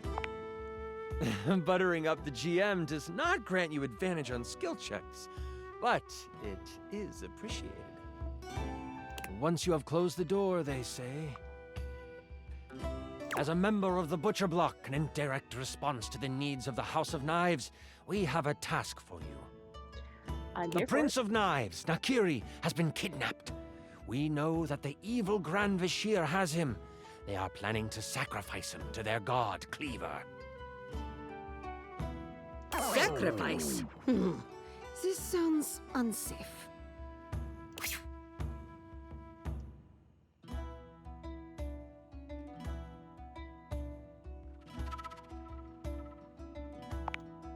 We believe you know how to get where they are holding the prince without arousing much suspicion. As a musician, you can travel freely. They will make the sacrifice at the Great Kitchen Sinkhole tomorrow night. If you state you are visiting family in Cantalopia, no one will suspect you as you move toward the sinkhole. You should rest up. Tomorrow is a big day. This is so much fun, isn't it? Quite. Yes, I wish to continue.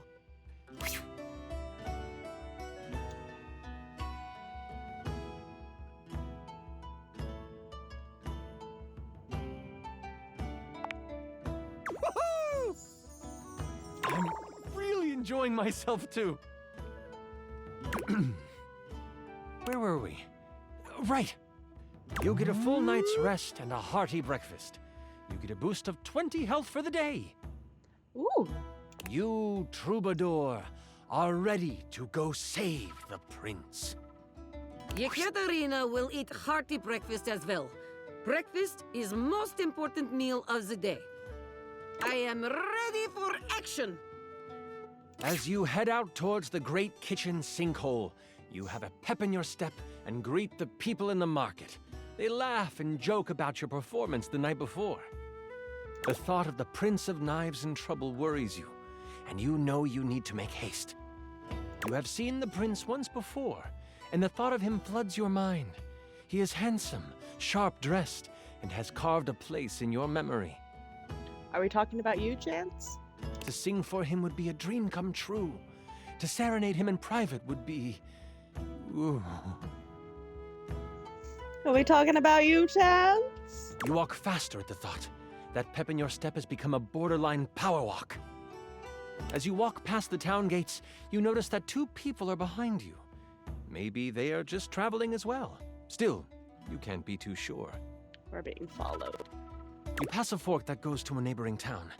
They don't turn off. You remember the messenger from last night warning of a mole within the block. Could they have found out already? Has your cover been blown? What do you do?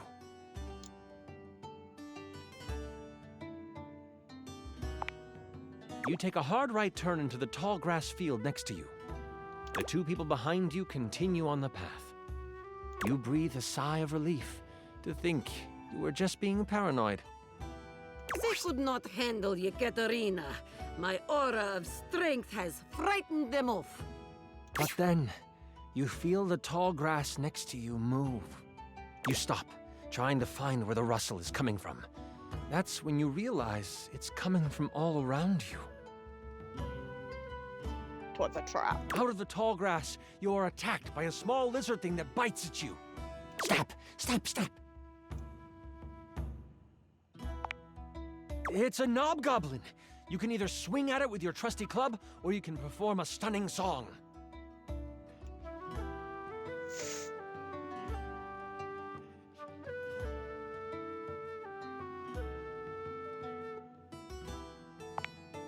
You move quick enough to catch the Knobgoblin before it can bite down on your arm. You hit it hard for... Wow! You crit! That tiny thing goes flying! You hear it cry as it crumples among the grass. With the Knobgoblin behind you, you find the main road and head towards the Great Kitchen Sinkhole. And I didn't lose a spot of health. The road is packed well, and your feet seem to find flight on it. The sun is high, and the warmth of the day is complemented by the smells coming from the woods ahead of you. As you cross into the trees, the canopy above blocks the light from touching much of the forest floor. The coolness of the shade hits your skin, and you smile. Ah, if only we could stay in this beautiful place. It's like painting in my mind. That is very pretty. You remember what it was like to play your music for the trees. This is where you learned the art of song. From the birds, the bees, the crickets, and the chipmunks. You don't know what is ahead of you in the kitchen sinkhole. That makes you anxious. You take a moment, letting the breeze push through the trees and over your body. What is on your mind right now?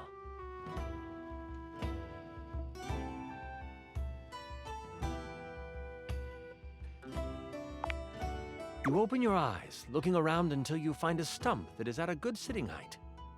There is an understanding that you must get to the sinkhole quickly, but you have time, and you want to be centered when you get there. Taking out your lyre, you begin to strum. Your fingers pluck the strings softly at first, but then you close your eyes and let the music take you over. The tune that floats through the air is one you have never played before, but it comes to you as if it were a memory. Birds and other critters fall silent to listen. The blades of grass seem to lean in toward you. Leaves suspend in air before they fall, just so they can take in the music. Yekaterina will do very sexy and impressive sword dance. The birds and other critters are enchanted by my moves.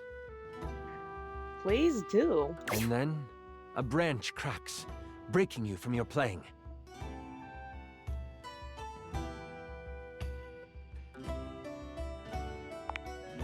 You see nothing for a moment as you sit and listen. And then, someone moves from behind a tree. As the person comes into view, you instantly know who it is. Adorned in jewels befitting of royalty, but clothes set for a hike, the eyes of a powerful royal meet yours. The warrior queen Slycelia stands before you, glass magic staff in hand, a smile on her face.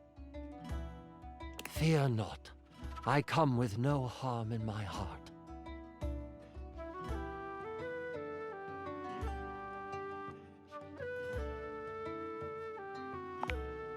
Yekaterina takes respectful knee. Please stand. decorum is not needed in this place. We all bow to nature. I shall not have you bow to me presently. May I ask what brings such a soul as yours to these woods?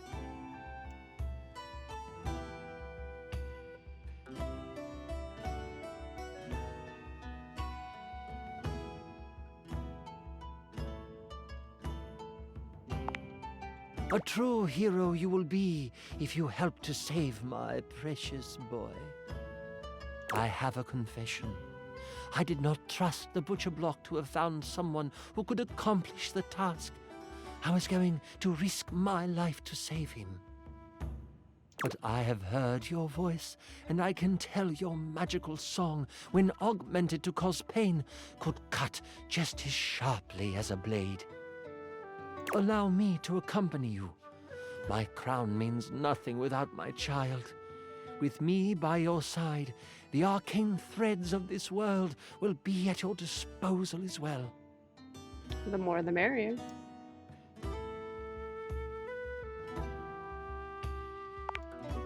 The Queen has already scouted the area. As you come to the edge of the woods, you see the silver sands of the kitchen sinkhole, and she motions with her head to the left of where you are standing. She summons a gust of wind, and the loose brush on the ground moves to the side, revealing a trail. This is how they have moved supplies in and out. Before you can respond, she takes off down the path. We must hurry after her. As you follow her, you notice it quickly dips into an unexpected valley. As you round the corner, you see a small group of guards surrounding the mouth of a cave. I will follow your lead and support you in your actions. What shall we do? That was a great turn of events. Looking at your song list, it looks like you know the songs of Sleepy Time, Eardrum Wrecking, and Seduction.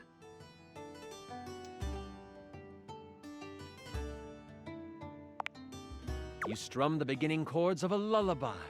The guards hear it, instantly heading towards you, but before they can reach you, they collapse on the ground. Queen Slycelia reaches out with her staff, and roots respond. They wrap around the sleeping guards, holding them to the ground. They aren't going anywhere when they wake up. I will remove whatever weapons they hold. That way, they are useless once they awaken. The path to the cave is clear, and you just know this is where you will find the prince. As you enter the cave, you find that it leads toward a metal-lined hallway.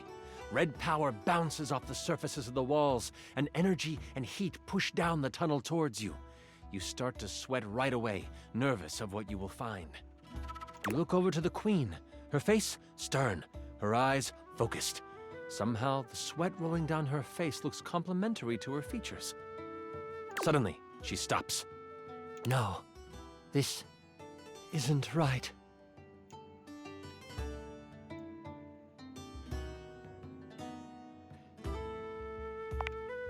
I can sense my son up ahead, but I also feel we must hurry. She takes off, her gait widening as she races through the tunnel.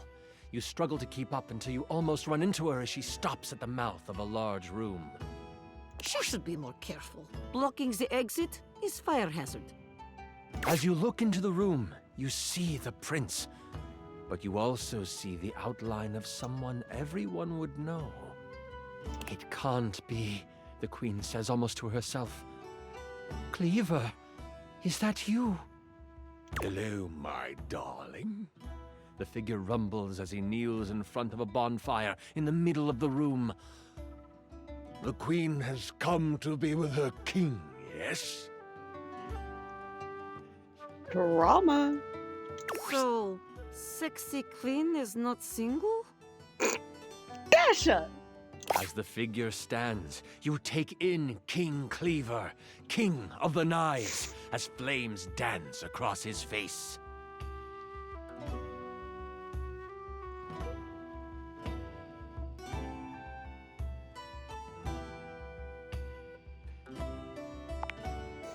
So glad this campaign is going well. King Cleaver stands before you, stripped of his royal garb. His muscles are coated with a layer of sweat as he basks in the light of the fire. The prince, in a cage in the corner of the room, is blocked in by a pulsing red energy surrounding it. A low growl escapes the king's mouth. You interrupted the incantation. I'll have to start again after you perish. The only one perishing is you. My love, what are you doing? Something is not right with you. If only you had stayed away, my love, you wouldn't have to witness the work that must be done. You also wouldn't have to die. What has possessed my husband to cause him to speak like this? By what manner of evil do you move through this world?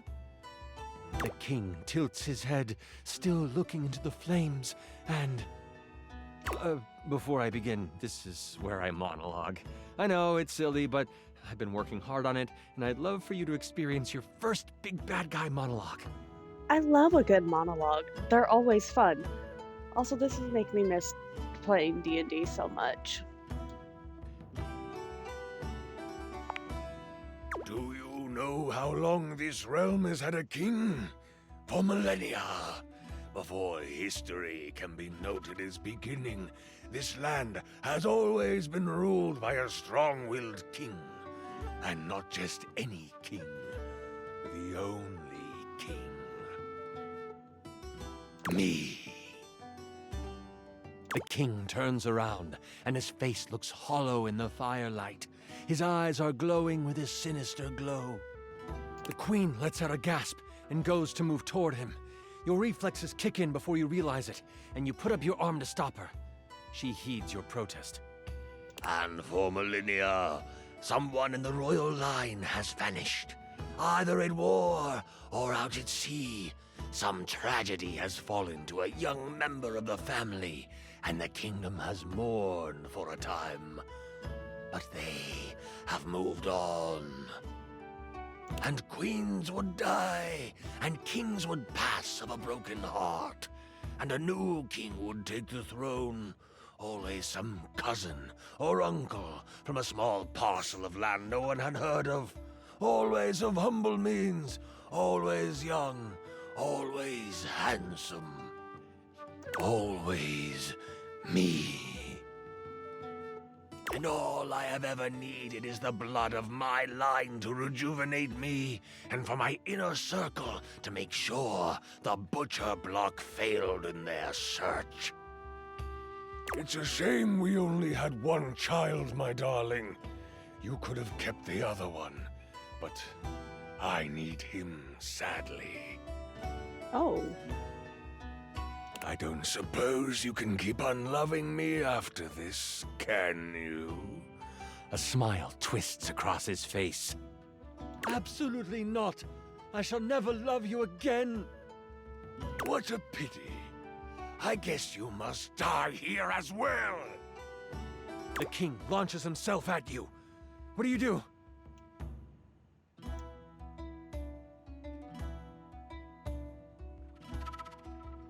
Well, if I dodge, he's gonna hit the queen.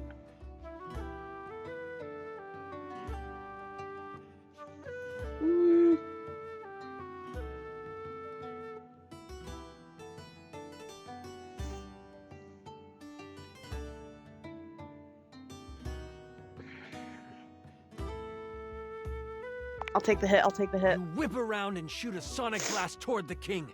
It pushes him back, causing him to fly across the room and smack into the wall for... You did 40 damage to him. Nice. And he is stunned. The queen gives you a quick nod before flinging a spell at the cage.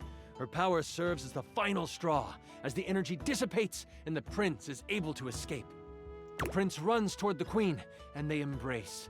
The king recovers. You will both die! He is a figment of himself, overtaken by rage. He launches himself at the two while they hold each other. The queen raises a hand, trying to summon an arcane shield. It might not come in time. Can I reach them in time? Do you have a reaction that doubles your speed? I do not. Shucks.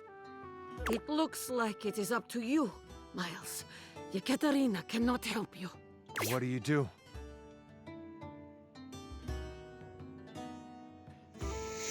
I hit him with everything I got. You close your eyes, and your mind goes back to the forest. Only this time, you hear the steady, growing roar of a river ripping through the landscape. You open your mouth, and out comes the sound wave. The room shakes, and everything rumbles. Sonic fury is pouring out of your mouth, and the deluge is monumental. So much so that the sand from the surface begins to seep in. A large chunk of metal from the room falls and hits the king midair. Sand quickly starts to follow, filling the room. This place is going to collapse. We have to move now, the queen demands. Ekaterina is too strong and sexy to die here. You watch your song and we're just gonna skip over that. You sprint past the king, struggling against the deluge of sand piling on top of him. No! He cries out.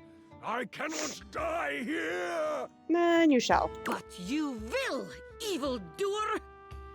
But all four of you run toward the exit. You never look back as the sand pours in. You stand outside, not with a queen and a prince, but with a mother and her son. They hold each other in the silence that follows the collapse. Slowly, the crickets start again. The night fills with the sounds of life. You are safe. You are all safe. With the prince safe, you make your way to Cantalopia together.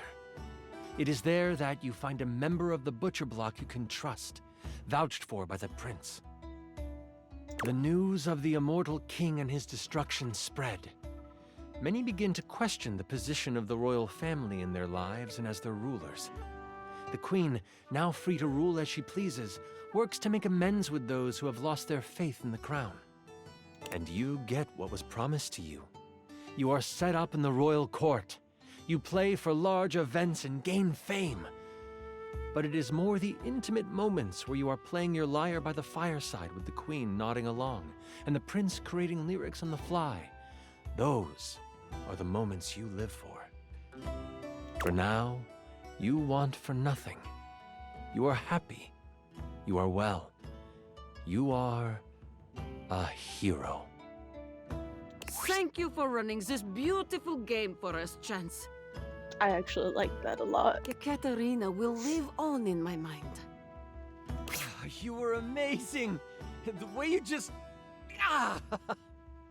Sorry. I'm just so excited with how much fun we just had. That was a lot of fun. I'm floored by you. Listen, that was pretty much perfect for me. You are pretty much perfect to me. I mean, I do try. And if you were ever wanting to roleplay again, in any way, sir, let me know. We could move from the character sheets to the other sheets. Chance! On the first date?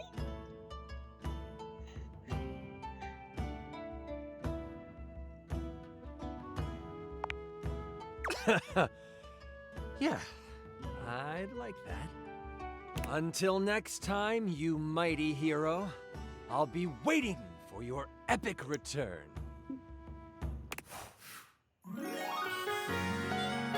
On the first day? Dear me! Holy crit! You maxed out our relationship status. Am I good or am I good?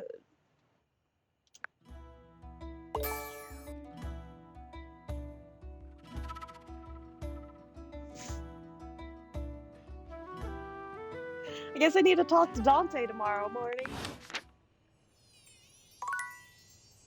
It was a really long game session.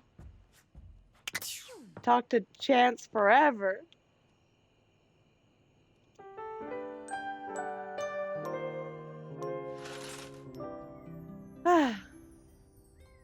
Now let's talk to Jean-Loup.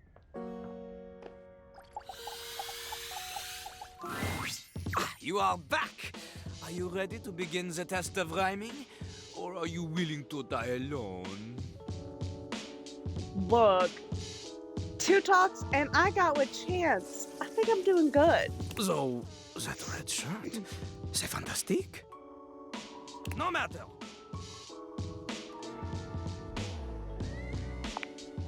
C'est parti.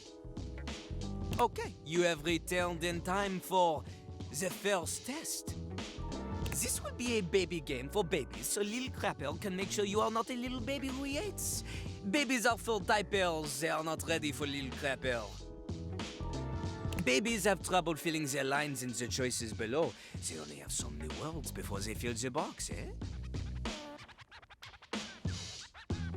Oh my god, there's so many words.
See?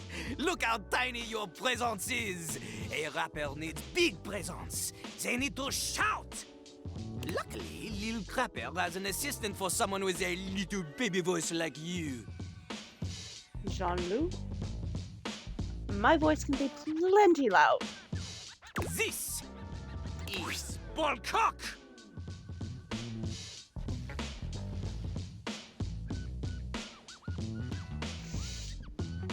That is a name. Jean-Loup holds a strangely mic-shaped object in his hands. It's round and black and almost balloon-like. You're sure you've seen it before, but where?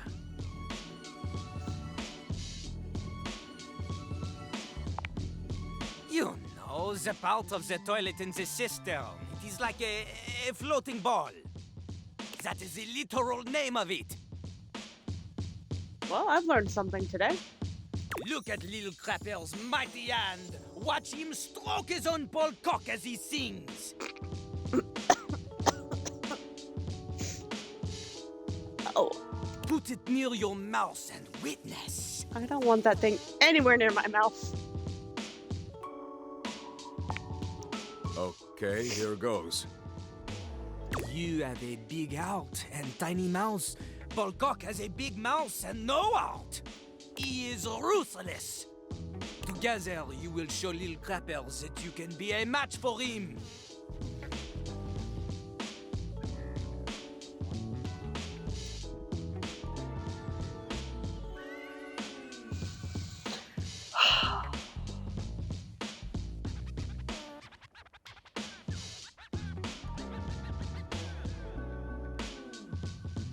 Got it.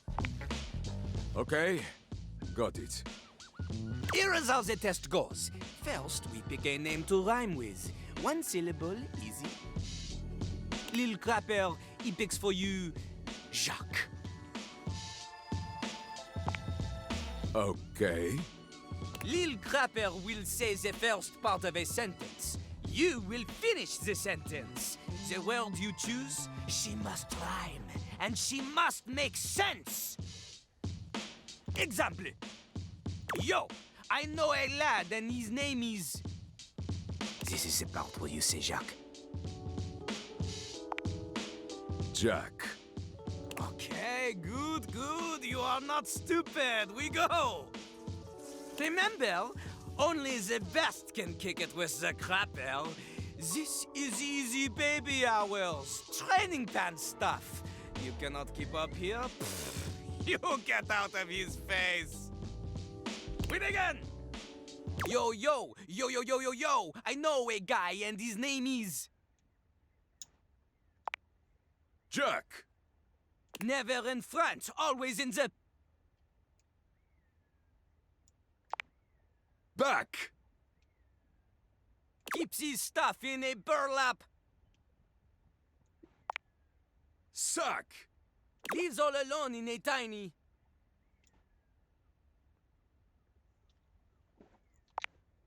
Shack! In a fight, he'll give you a... Smack? Whack? Whack! Whack! Woo! Okay, okay. You have rhymed one word with 4 other words. This is very impressive. To a normal person? Unfortunately for you, Jean-Louis is not normal. He is above normal, paranormal. He is like a ghost because he is so amazing that only 40% of people believe that he even exists. You have succeeded at the bare minimum. Rude, I tried so hard. But you keep proving yourself at this rate, maybe, just maybe, you can just barely keep up with Jean-Louis Pissoir, Lil Crapper himself. And maybe someone will want to date you. Will that someone be you?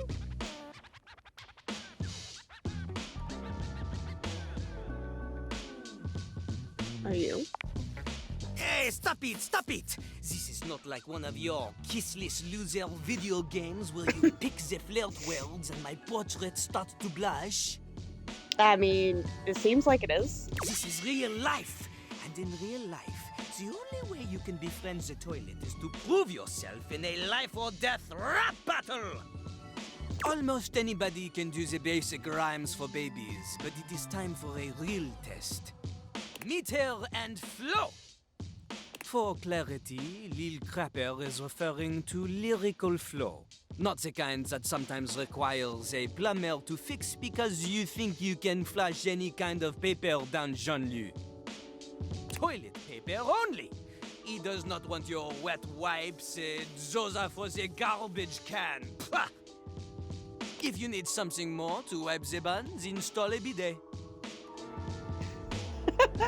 Anyway, this test will be checking if you understand flow, syllable count, things that are basic to a genius like Lil Crapper. But for someone like you? I struggle. Are you ready? No. You are not. Ah! There is much, much more to cover, and you look like you need a break. Jean-Louis understands this. He is familiar with small, refreshing breaks and not overstaying his welcome.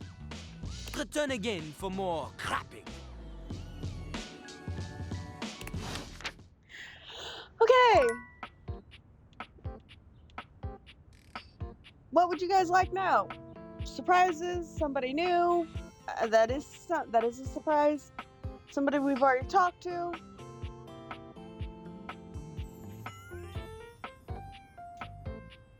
We have until 3 p.m. before we talk to Timothy, which, you know.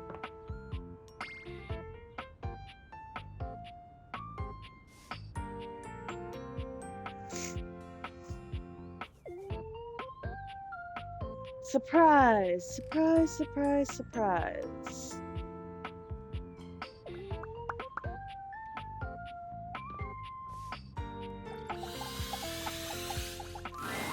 For a moment, you wonder if your Dateviators are malfunctioning.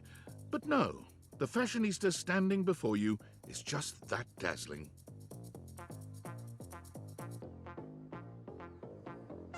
They are dressed to kill. Abs on display and lighting all along their body, bathing them in a soft glow. Now that's some club music.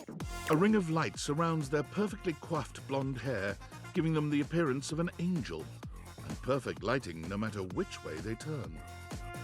But it doesn't take you long to discover the angel comparisons end at their appearance. Hey, betches! It's me again, Lux.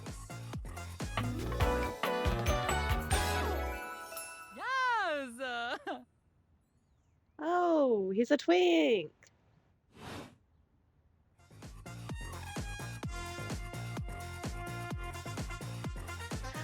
Hey. Wow. Seriously? Keep it down, okay? Can you not see that I am alive? Did not see that at all.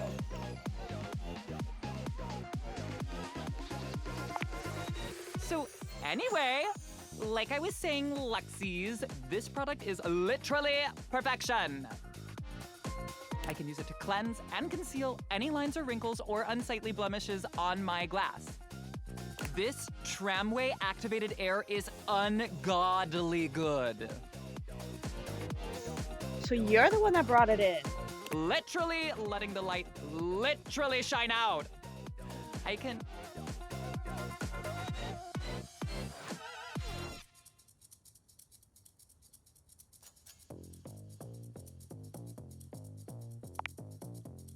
Like I was saying, I can literally let the light shine on everything around me, honey.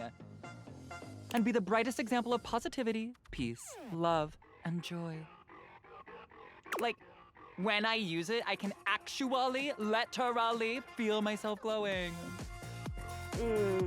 You and I are gonna be friends only. Thank you, shameless plug.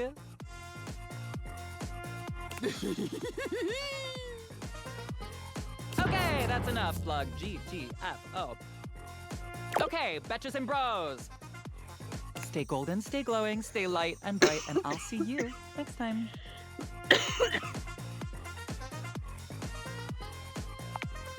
Oh, are you still here?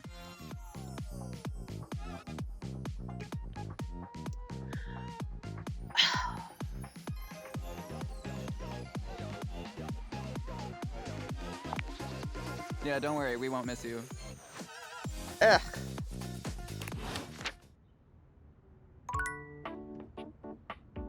Well, that was the worst surprise of my life. But at least we know who might have brought in that stupid MLM.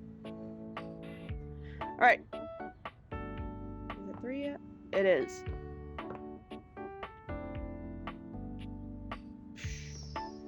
Do we want? We will talk to Timothy. Timothy is just putting the finishing touches on polishing a pocket watch. When he sees you, he waves you over, setting the watch aside and pocketing the cleaning cloth. Think of who you want to talk to next, or if you want a surprise. There you are, just on time. I must say, I'm absolutely chuffed to see how timely you've been. You're right on schedule. I was just polishing some of my timekeepers. I still want to squish your face. Would you care to join me? Of course.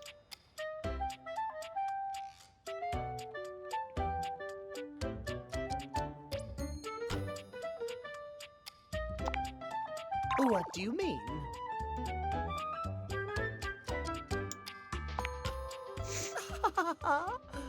Oh, aren't you clever? Yes, time is a gift, is it not? There is no greater feeling than knowing everything is in its place and all is according to schedule. Schedule. Now, when last we spoke, we discussed the importance of what? Precisely. Nothing better, nothing more important.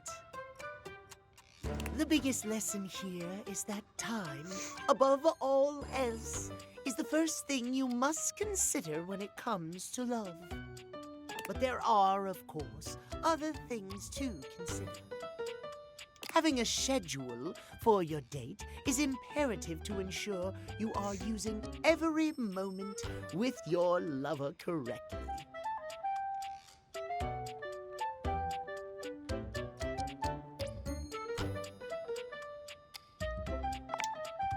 Exactly. There is nothing more arousing than an orderly, efficiently planned date. Picture this, if you will. I just want to squish your face when you stand like that. Just want to squish it. You and your date arrive at your dinner reservation exactly on time. Your date says to you, "Darling, what's on the agenda?" You say to them, "We have approximately 10 minutes to review the menu and engage in small talk." Oh. No. No. They can only moan in needful appreciation for your immaculate scheduling. Oh.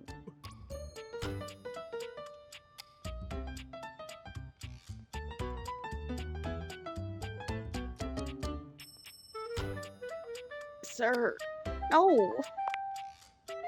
What I think, it's what I know would happen.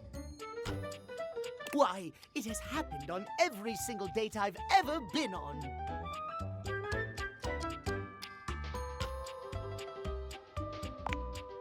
Yes, well, anyway. At any rate, scheduling your entire date down to the minute is not only efficient, but an excellent bonding experience for any couple.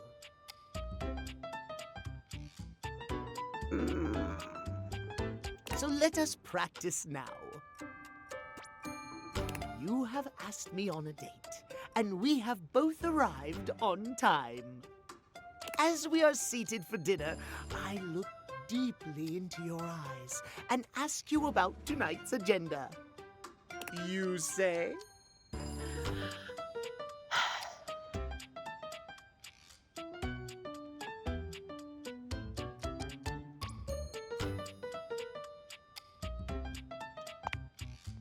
Meow. I have never been so attracted to another. Excellent. Truly excellent. Surprise! Our date has gone swimmingly, and I have invited you to another activity. But your schedule has not accounted for this unexpected excursion. Horror of horrors! What do you do?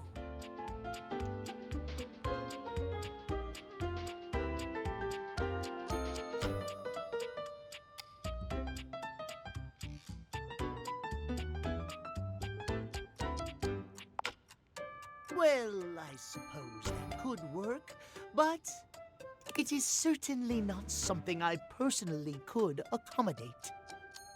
Terrible things happen when the schedule is not respected. Terrible things. Our time for this conversation is beginning to dwindle. Before I bid you leave me once more, tell me what you have learned. Last time we learned the value of timeliness.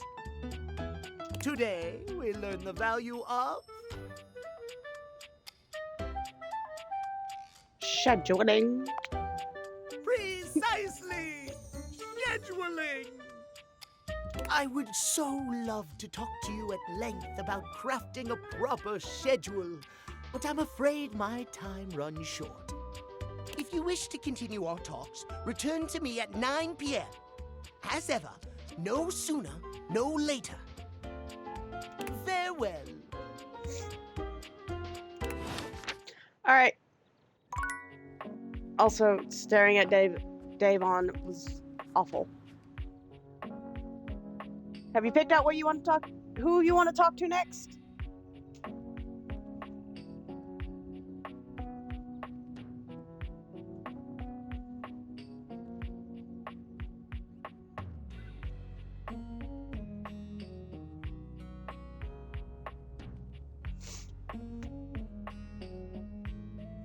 Koa it is. Come here, my comfy couch. I'm sorry, Abel. Koa gives you a friendly wave, patting the couch next to him. Hey, buddy. Come over. Take a load off. Always, Koa.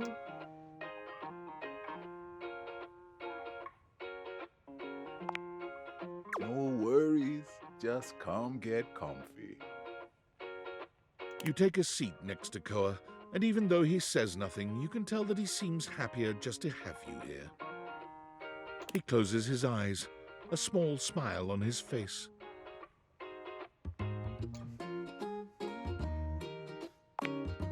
Neither of you says anything. Somehow, the longer the silence stretches on, the more comfortable things feel. Did he have those keys on him last time we saw him? Physically, you're on your couch, but mentally, you're at a Hawaiian beach, listening to the waves lap against the shore. Koa is practically radiating comfortable satisfaction, and the happier he is, the happier you find yourself in turn. Beautiful. Just beautiful. Were you talking about yourself? Thanks for sharing the vibes today, buddy. Now, before you go, or I fall asleep, I got something for you. My car keys!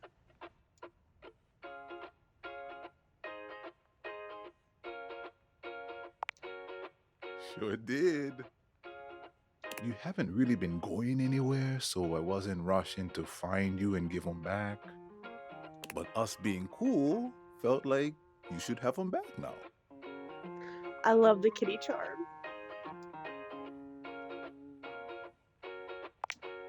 No worries, buddy. Man, sitting here with you really just puts me at ease. It is so relaxing to talk to Koa. I'm gonna get some shut-eye. If you want to stick around, feel free. Thanks for sharing the silence with me. Anytime, Koa. Alright. Who do we want to talk to next? I love him too. He's just so nice to talk to and vibe with. I feel like he'd be a human heater too. Just cuddle up with and be warm and toasty.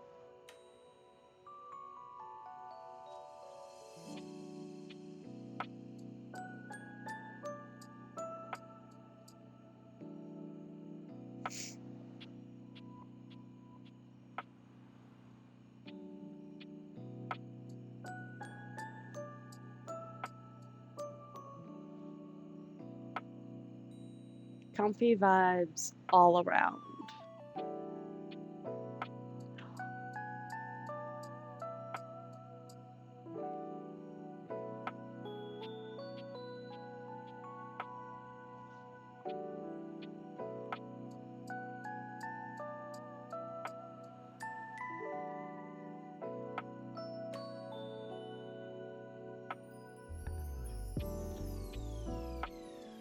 You know who we haven't talked to in a while? Skylar. Skylar has something for me. Hey there, oh great purchaser of DLC. Way too much enthusiasm after the comfy.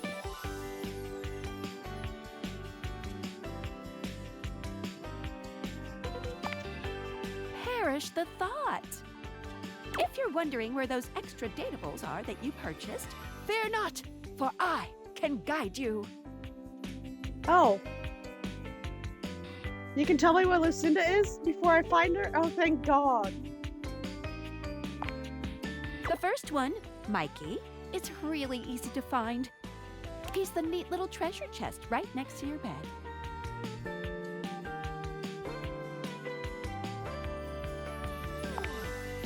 As for the second one, Lucinda Lavish, well then, let's get to the menus, because I can't help you anymore. Anyway, enough of tutorial lady. It is time for Menu Lady! Welcome! What can I do for you in my main menu?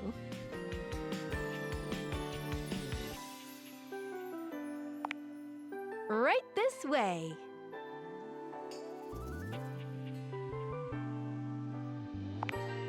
What's on your mind? Oh, sure, Specs. Specs stands for Smarts, poise, empathy, charm, and sass. These 5 qualities are measured on your personality using the specs menu. There's also a glossary button in the top right corner if you want more explanation on what each means. Anything else you'd like to know?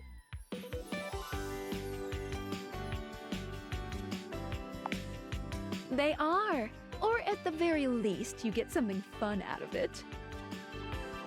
But don't worry, if you can't reach a certain specs dialogue choice, the worst thing that you could miss out on is a collectible. Oh, but I like collectibles. No love, friend, or hate endings are gated behind a specs check. Any other specs questions?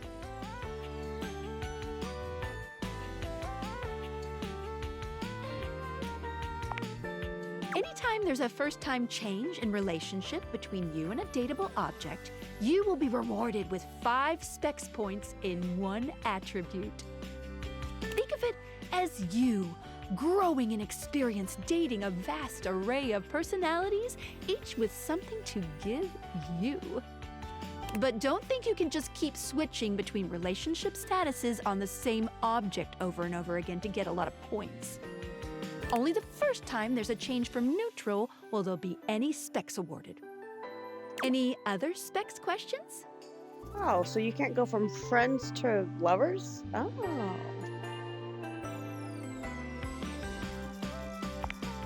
Great question! Each dateable object gives out 1 specs attribute when a relationship has been attained. I call this alignment. You can check a datable's alignment by looking at the specs badge in their Datadex page. The badge corresponds to which stat is given. If you're looking to grow to a certain specs build, this will really help guide you towards who you should prioritize. That's good to know. Any other specs questions?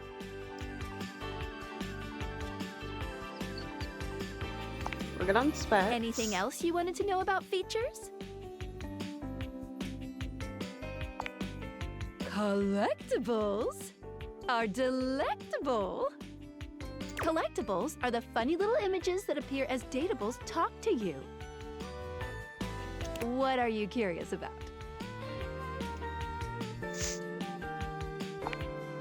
They help illustrate what's going on around you, sometimes for fun, sometimes because the datable gave you an item, or sometimes just for dramatic effect. Think of them as little progress trinkets. You can take a closer look at them in the Datadex sorted by character. Any other collectibles questions?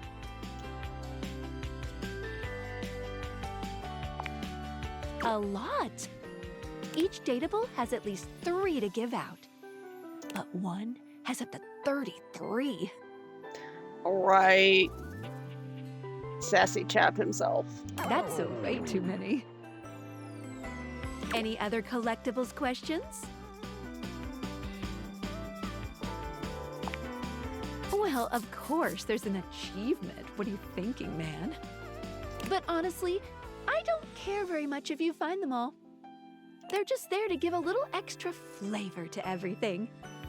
I'm here to help you forge new relationships.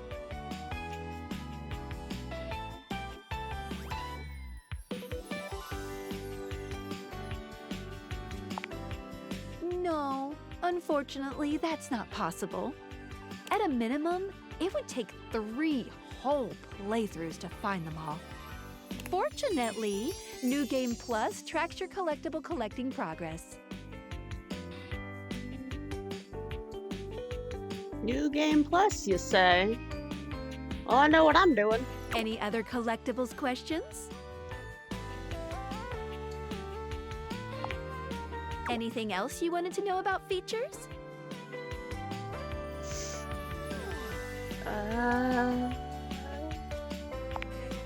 Good question. A very important question. The easy answer is whatever you like. As long as you are continuing to awaken objects, things will continue to move along in a positive direction. If you have other questions, I'm all ears.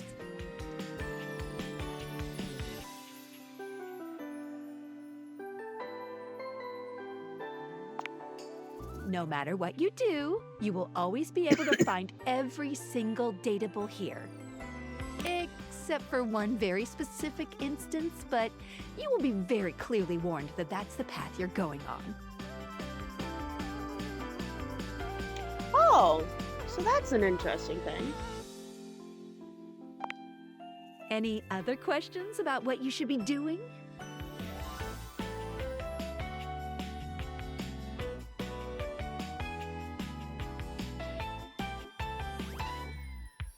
Well, I'm not planning on leaving the house anytime soon. And I don't want to get the hate ending, so we're good on strategy. Anything else you wanted to know about features? Cool. What can I do for you in my main menu?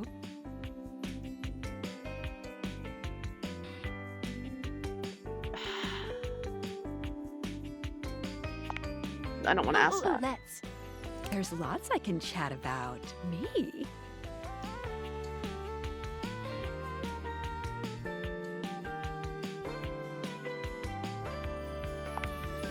Relationships? My favorite subject. What do you want to know?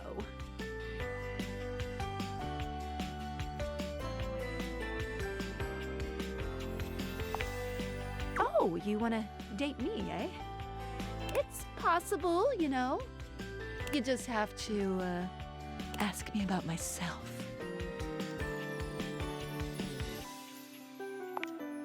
Not in this menu, silly. I prefer not to be that obvious about it. I like to be wined and dined. It's the chat menu. What do you need? Okay. Scooching. Wonder how many times we have to talk to her about Anything that. else? Ooh, that fantastic red shirt is looking rather nice today. Oh, we scooted up.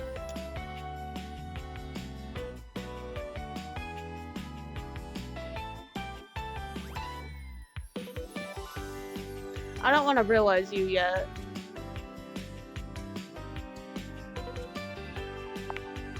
Oh, yeah, I'll miss you. Okay, so we got Skylar. We're working on Skylar. Wait. Yeah, there's no more.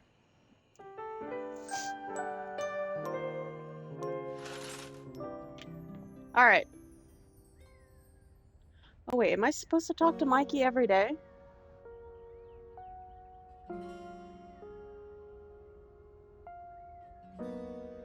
Because I really haven't been.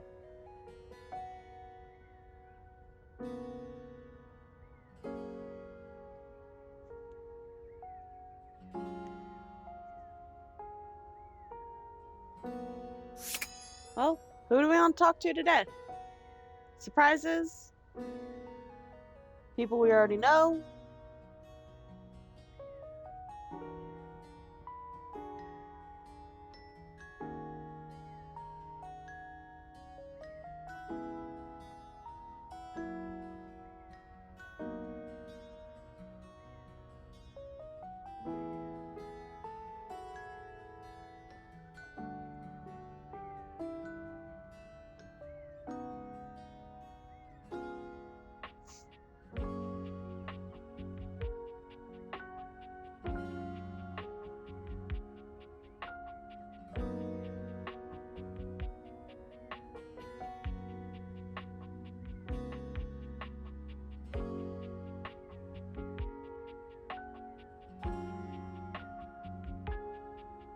Kofi?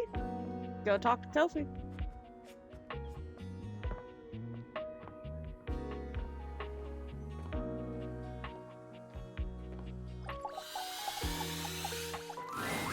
Hello, Sunshine. Kopi. Her name is Kopi. I don't know where I got Kopi from.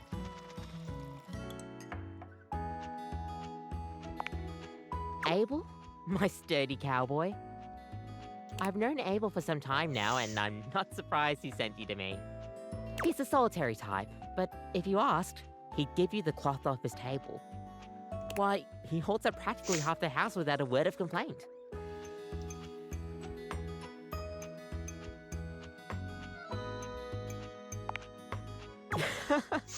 Yes, he would dodge that question. I think the most important thing to know about Abel is that he's not quiet out of any kind of shyness. That's just how he is. If there's nothing to say, he's content to share in your company. Ooh. Everyone likes coffee, darling. I'll pour you a cup of his favorite. It's an Ethiopian Sidama Adi that tastes like strawberries, served black and hot. That is a very fancy coffee. Oh, it is. With the coffee in hand, you take your leave.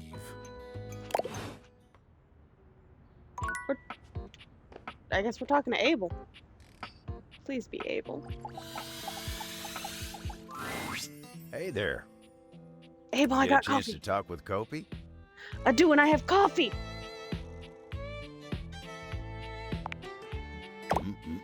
She sure does know her way around a cup of coffee.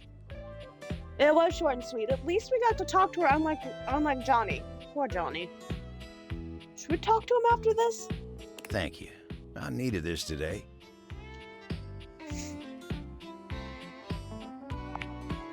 Me? No. Oh, it's nothing to trouble yourself over.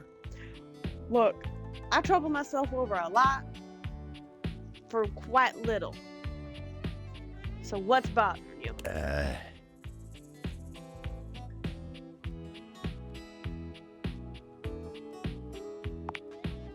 know most of the house, yeah. We've got our fair share of characters, but as a whole, I'd say we're a good bunch. Plenty of stories to tell. Me? Oh, sure. I've got stories, I suppose. All right, we're talking to Johnny after this. They're not exactly exciting, though. You know what?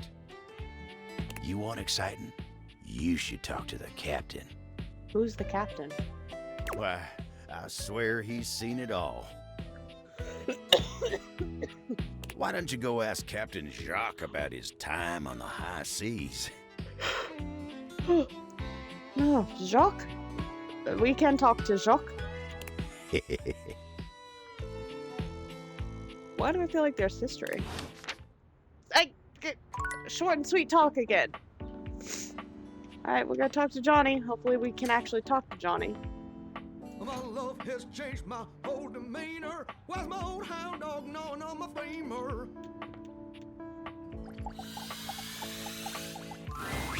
Darling, we love each other very, very much, right? We do, and I really hope this one isn't short. Ah! So we don't get to talk to him anymore.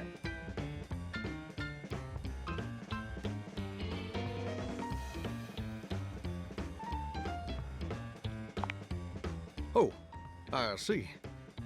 This must be what they call a quickie. Each time you see Johnny, he has something new to learn from you. Well, look, I guess we're gonna come in and hear him sing for us every now and then. Hi now.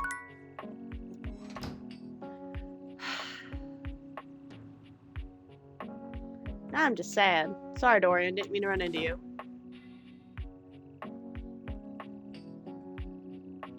Wait, does that...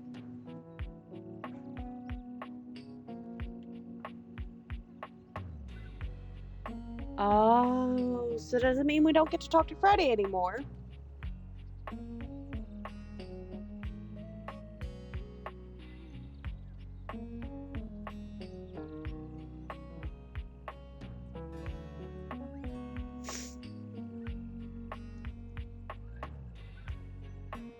We got the lovers ending with him, so we don't talk to him anymore.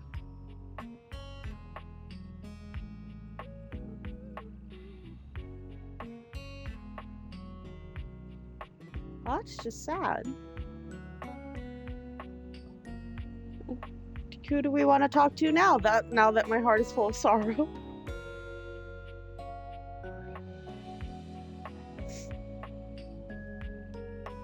It is sad.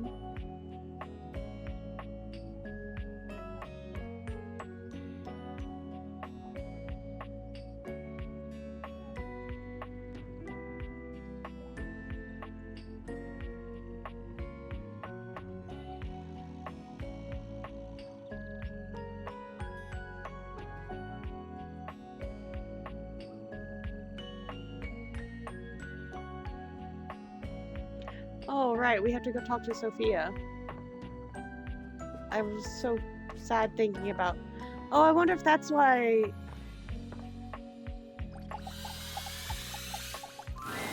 My dear, dear little wretch, you are late. I'm sorry, we were having an existential crisis over not being able to talk to Johnny anymore. Pathetic. I hope you're aware, if you'd already filled out all the necessary paperwork, I'd punish you for that transgression. I'd punish you severely.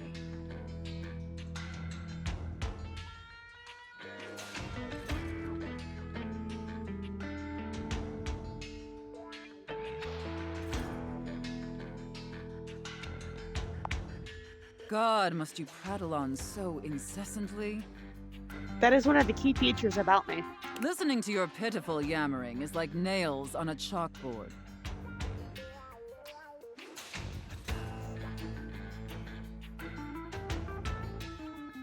I can't say it. I can't say what I want to say. I can't say it. I can't say it. Do us both a favor and keep your grating, unintelligible blatherings to the barest of minimums. I can't say it. I can't say it. I really can't say it. My delicate ears deserve only the best. Don't you agree?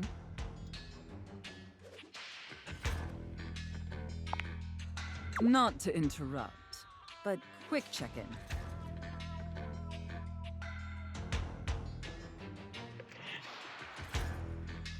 I think you know what I want to say. I think you know what I want to say. That wasn't too harsh, was it? The whole unintelligible blatherings angle? Definitely let me know if I'm being too harsh. Well, thank you for the check-in. Like, I absolutely want to treat you like you're worthless garbage that completely repulses me. That's basically how I feel anyways. Rude. But I want it to be hot, not sad, you know?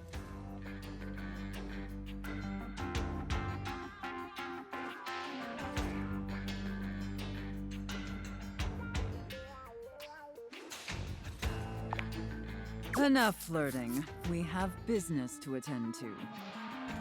First, I will need you to consent to my complete and total authority.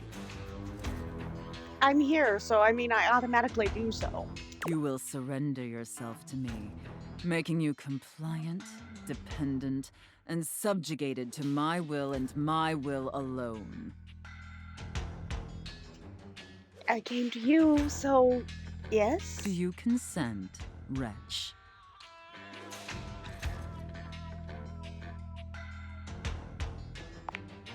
Very good, my little wretch. It appears that you can follow orders well, at least when you put your mind to it.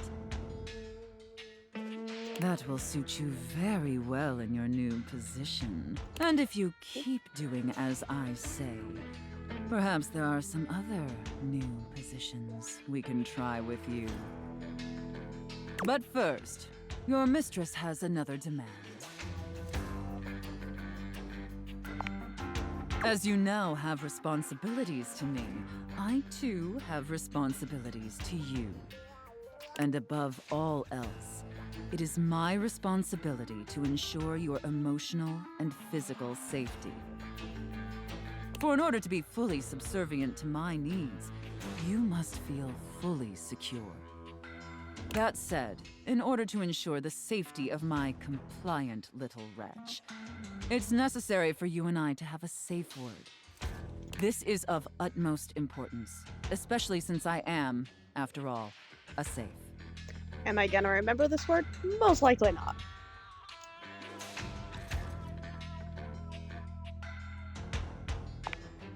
Usually I would choose our safe word.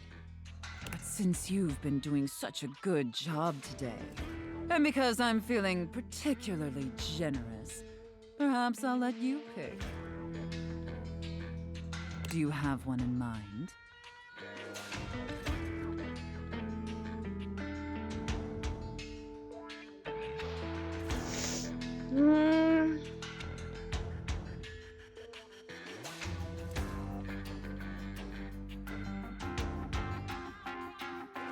Honestly.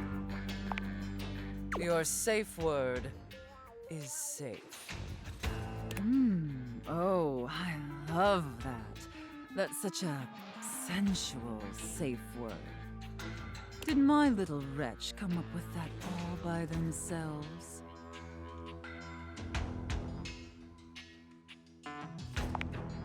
Interesting. I see.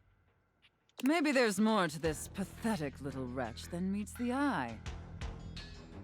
Of course, we'll have to put you through the paces to discover how depraved you really are. Would my little wretch like that? Good. Compliant and subservient. You're off to a promising start. But before we truly begin, I have one last issue that's been bothering me. Between you and me, I've become incredibly bored with most of my other, let's call them relationships. They've become routine and uninspired. They're stale, and this displeases me.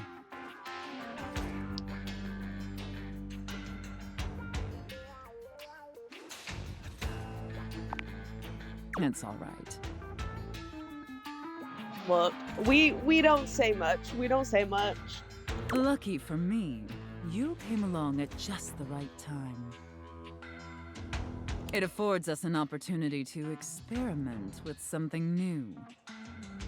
I think, perhaps, to ensure you reach your full potential, shake off the oppressive shackles of our everyday humdrum reality. Do you understand? Yes, I do.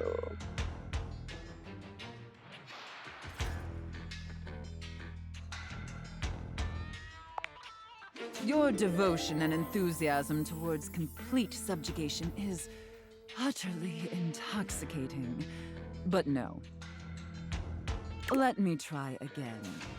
I'm thinking in our relationship, we allow ourselves the freedom to expand beyond the limited confines of our stale, everyday identities and roles. Do you understand now? Yes, I do. Very good, wretch. Yes, the more I think on it, the more I think this is definitely what I've been so desperately craving. And how lucky I am to have acquired such a pliable, subservient plaything to help me quench my thirst. All we need now is the appropriate canvas to paint our desire upon. If you beg for it, I'll let you choose. Show me, wretch. Show me how well you can beg.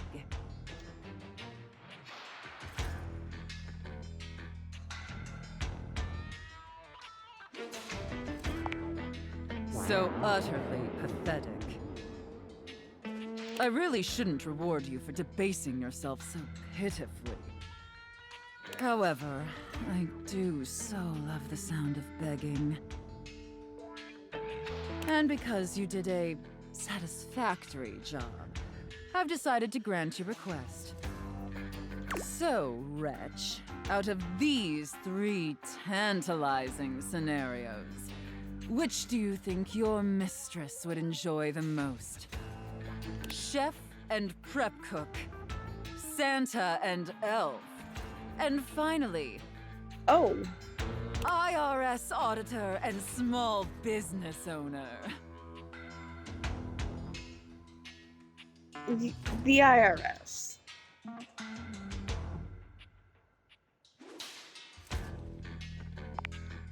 I should have expected that. A rather pedestrian choice, but perhaps we may find something therein that I still find amusing. Now, I've seen more than enough of your pathetic visage for today. Be back here same time tomorrow and be ready to serve my every need. Do you understand? Look, it's not up to me, it's up to chat, but okay. Very good, wretch. I look forward to experiencing your vain attempts to please me.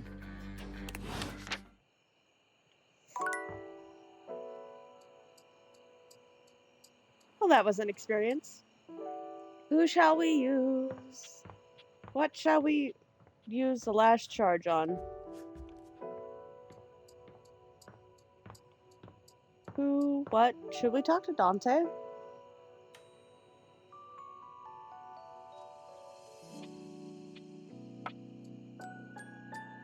For an extreme change of pace?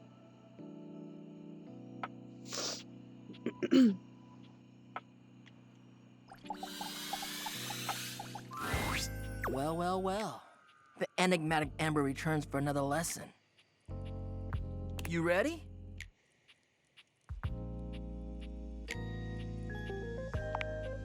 Nice! We're gonna stick with getting to know you, but it's time for a new kind of icebreaker.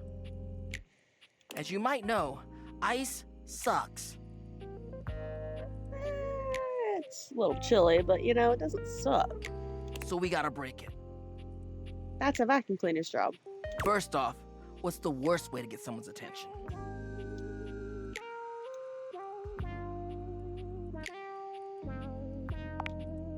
Right! That's just an insincere and unsolicited form of selfish flattery. And for what? Someone who does that isn't trying to get to know you, they're just being a creep. So the real question is, how do you start a conversation with someone you don't know in a respectful way that also shows you might be interested in them and hopefully makes them interested in you? Tricky, right? That's what we're gonna explore today.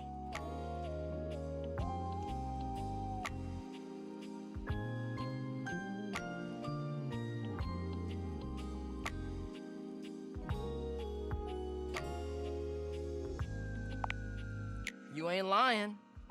I am fire, after all. A flaming hot, hopeless romantic. You know what I've seen? How many proposals I've warmed?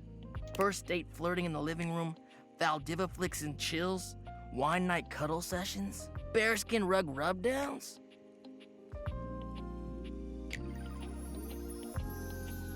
Oh, I don't know whether to feel impressed or sorry for you. Let's just say I've done my research on this sort of thing. And not to mention, well, I'd like to be in love one day. Oh, you will be. Anyway, I know about fiery connections. That's why I can help you.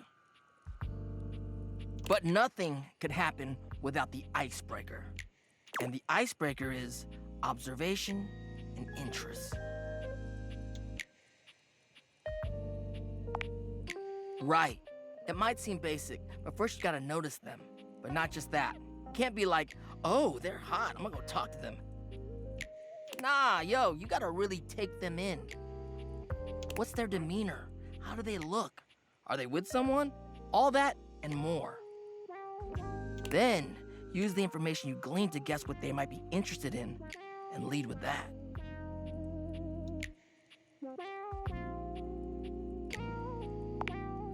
Alright, say there's somebody you meet for the first time and they're wearing merch of a show or a game or a book, you know? What do? Maybe compliment them on it, right? But what could you immediately follow that compliment up with that's even better?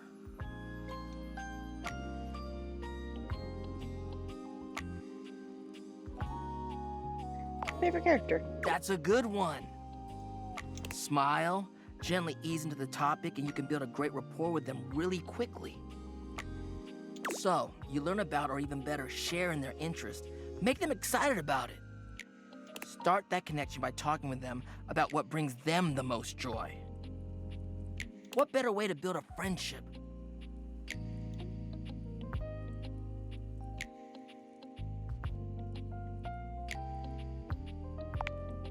Dope. You get it then. You gotta communicate, you feel me? Let's go to phase 2. Alright, so you made it past the icebreaker. Now you're vibing a little. They mentioned they're going to a concert of one of your favorite bands. What do you say next?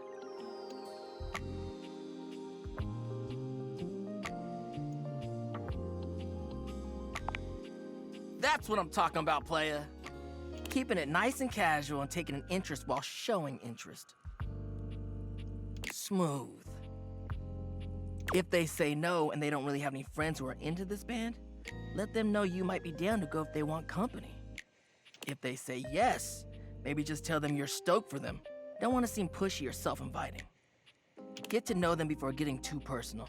You know, build up to it. Maintain that good balance of digging somebody, learning about them, and gauging their boundaries.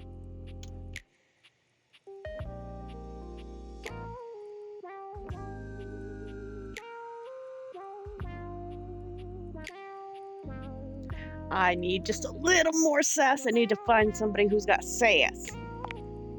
It is, homie, it is. But you can do it. Anyway, that concludes your lesson for the day. See you around for the next one? Alright, next. Until then. Alright. Where's my data decks? Oh, why are you new?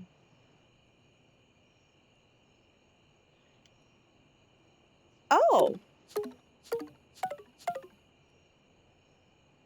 I don't have enough to get you anyway. Okay. Oh,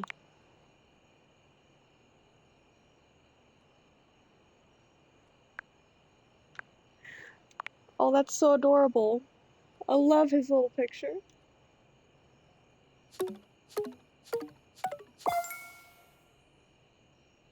Okay, so I have to... I still need to get his collectibles. What are his collectibles?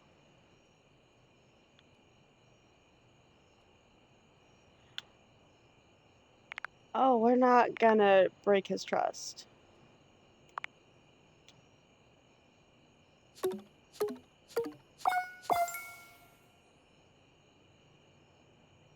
Well, also, it said data decks would show me who is...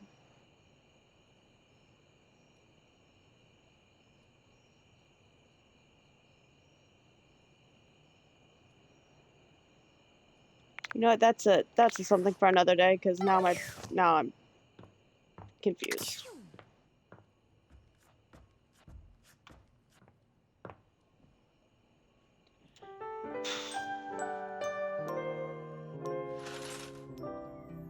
All right.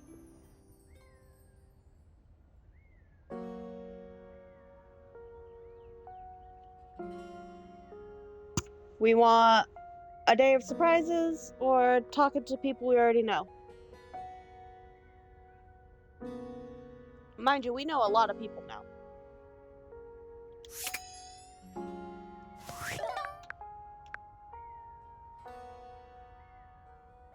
Skylar has something for me to say. And we still have a lot of rumors to cover, too.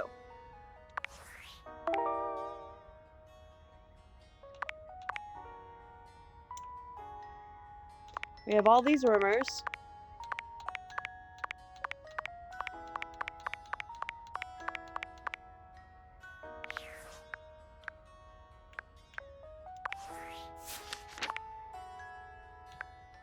Then we have everybody here.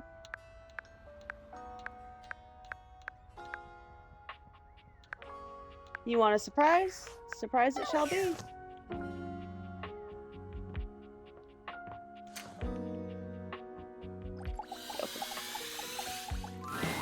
The handsome construction worker currently invading your space makes you feel as though you've accidentally wandered into an active building site.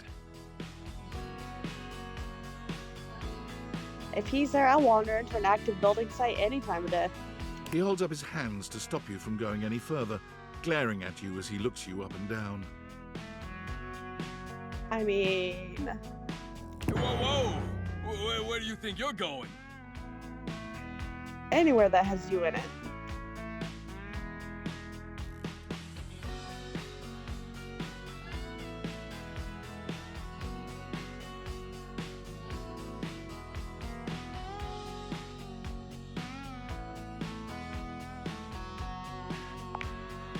I can't let you in here without the proper PPE.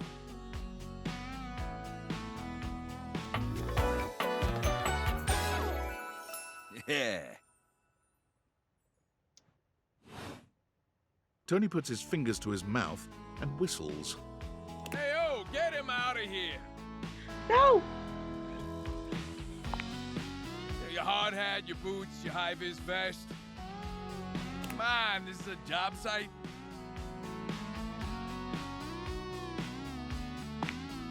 Don't even get me started. Not when Johnny Wannabe next door has got a whole garage to himself. I mean, I'm talking wall-to-wall pegboard, 6 kinds of saws. Oh, and he's got this 12-inch auger. Man, those things go deep. Oh. Oh.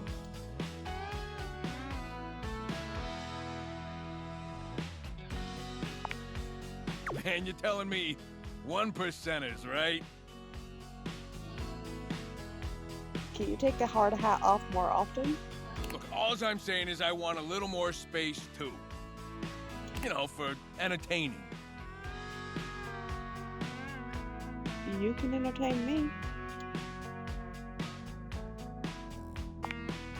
I'm a popular tool.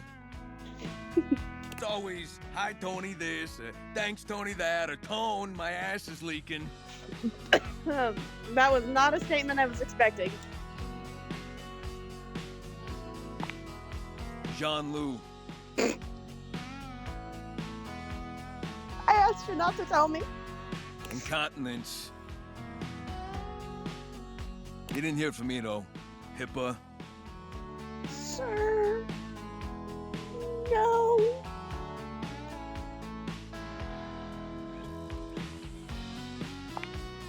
Anyways, objects need somewhere bigger than this to come see me for what ails them. And, sometimes old Tom might also want to have special company over. You know what I'm talking about, huh? Tony nods, grinning smugly at you. Talks like somebody that's never gotten action.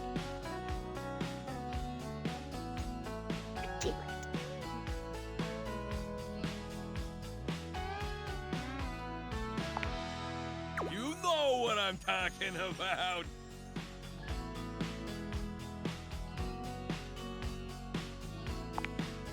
You know what I'm talking about.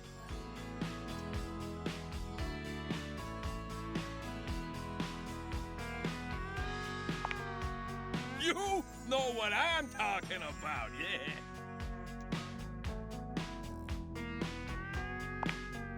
You know what I'm talking about?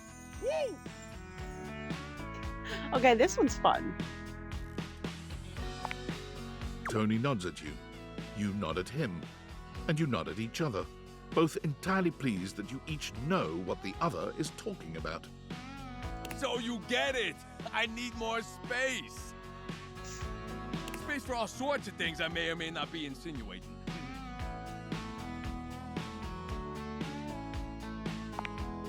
I got a pitch for you. A drawbridge. Sir, we are not putting a drawbridge, oh my goodness, in my closet.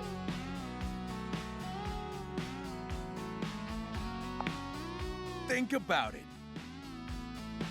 Your lover pulls up for a date and the drawbridge lowers to let him in. Pretty freaking impressive, huh?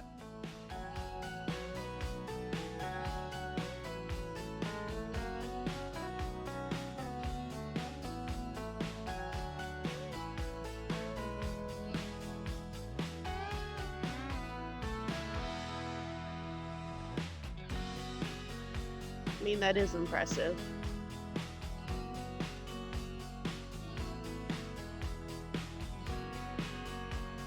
Would that be another Dorian?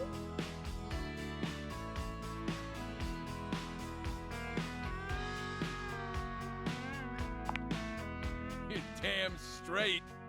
Is how I would build it using my tools. No curves in this drawbridge. A flat-looking screwdriver, the pointy star-shaped one, a hammer, and that spearmint gum you've had in here since April. Oh, that's where I put my gum.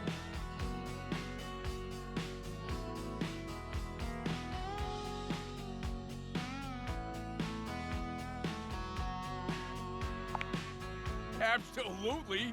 You get it. Which leads into my next idea. Indoor slide. But I like the stairs. We get rid of the stairs, replace them with a slide. I need to talk to the stairs. Great to travel from upstairs to downstairs.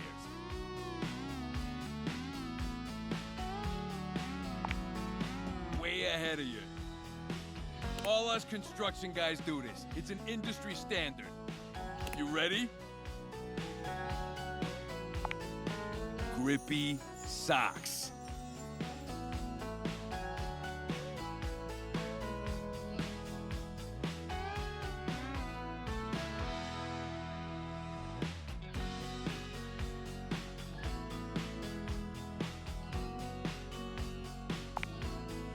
As steep as you want. Your house, your rules. Now, how do you feel about indoor pools? Okay, we might need to draw a line there. Because if we rip out the floor in the living room, we can get you an indoor pool. We're not taking Florence out of the living room.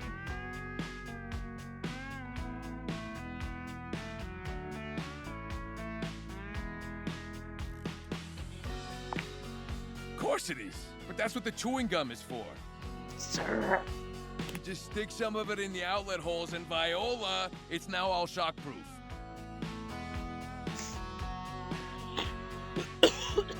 That concludes my remodeling advice. Now, for the actual dating advice, you're just gonna have to sign up for my workshop.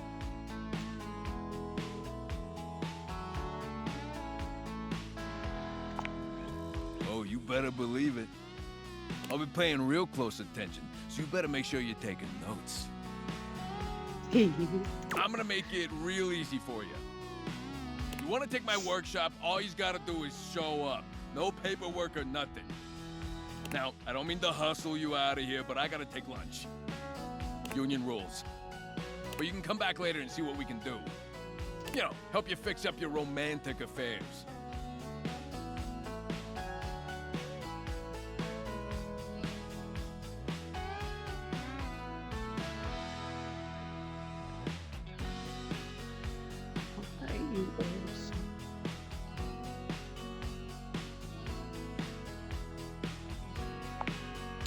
Oh, me? Never. Now get out of here before a crane hits you in the face. How?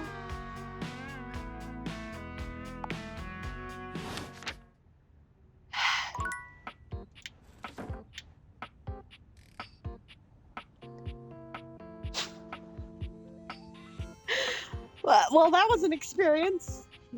She wants to take Florence out of the living room. No. You guys want to talk to the stairs? Since Tony wants to replace him with a slide? And not give us a way back up the slide other than grippy socks?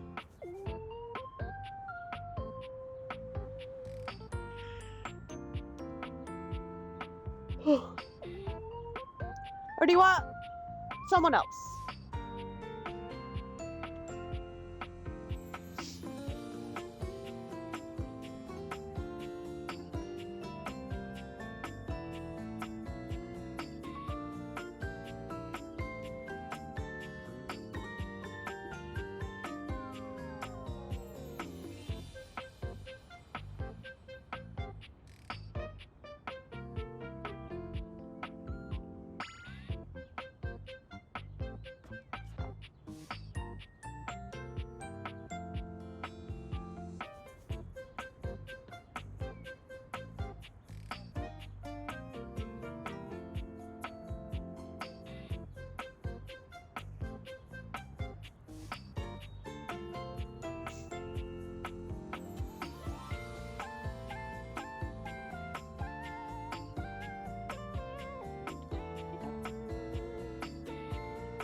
Alright, we're talking the stairs.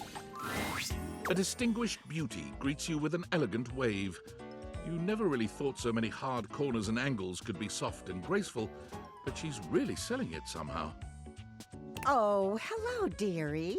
Mind your step. I'm getting a bit creaky in my old age. I'm working on it, mind you. I'm Stella, your quickest way up and down between floor and ceiling. And Tony wants to rip her out? No! Airway calling! She's so adorable.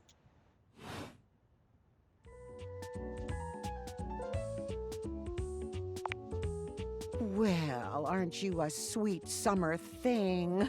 I appreciate the sentiment. Still, one step at a time, all right?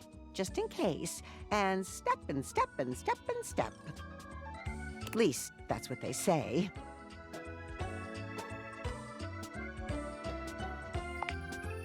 That's the way. Step on through.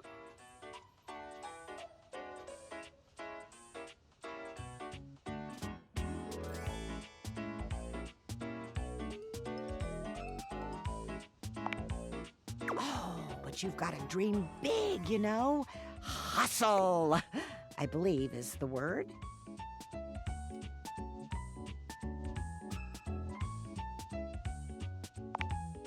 Self-sufficiency. You see? Well... Stella looks everywhere but at you, trying and failing to find the words.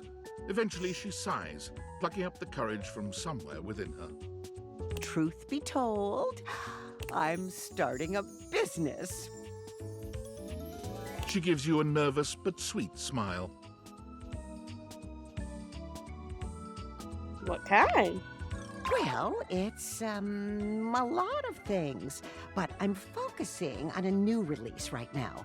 Market research tells me it's a little lacking around here. No offense to anyone, of course. Oh, thank goodness. You know, if you were interested, I could get you in on the ground level.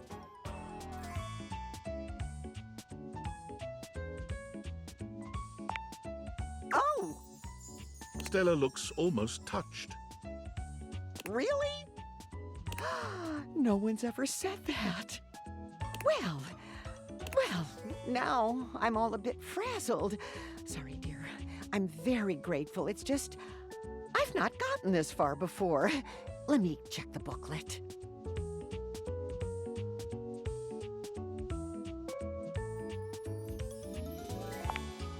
They sent it to me when I signed up. Stella Steps to Success. How to sell that sale and change your life, generate passive income and financial freedom, all from the comfort of your own home. Stella pulls out a pamphlet from deep in her bag. I memorized that part at least.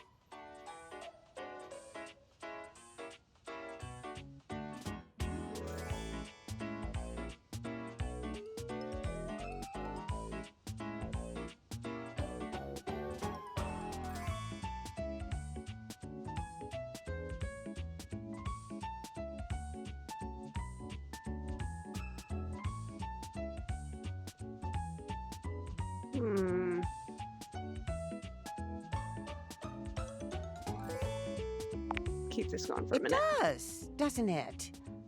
And they probably did. Still, it felt rude to throw it out. There's some good advice in here, really, like this one. Rufio, huh? She unfolds the pamphlet and begins to read. Step 29. You can never have too much stock, but you can run out of storage space. Consider investing in a larger house.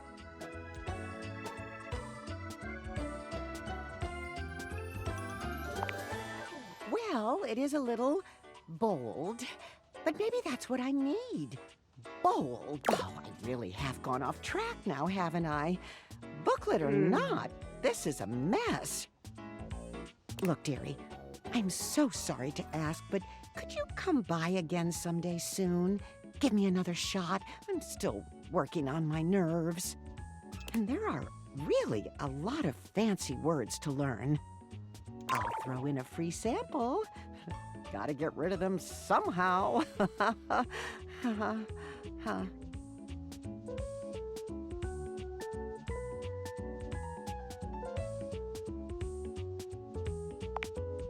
Oh, you're a sweetheart, dearie. Thank you.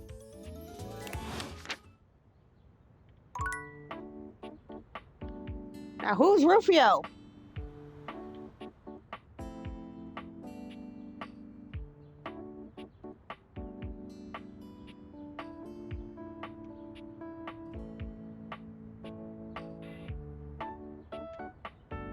So yeah, we have another hint.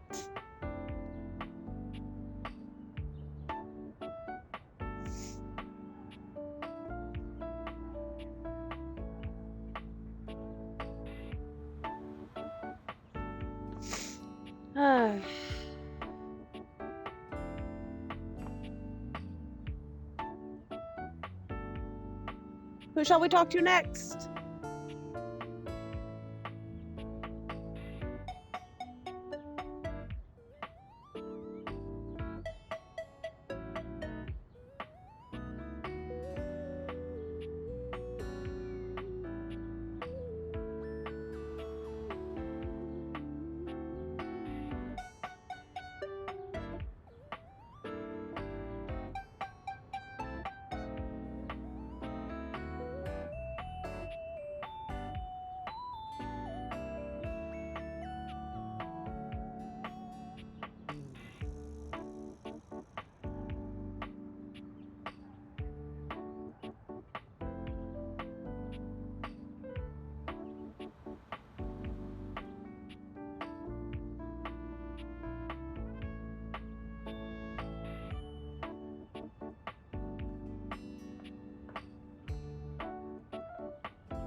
You know, we haven't talked to this yet, so let's talk to this then.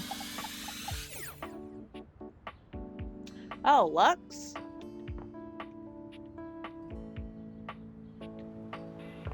Lux is the light, so we can... Oh, you again. Ah, the rude twink. I mean, JK, hi, good to see you. Uh-huh. Guess I will stop my live stream and, what, talk to you now? Ugh.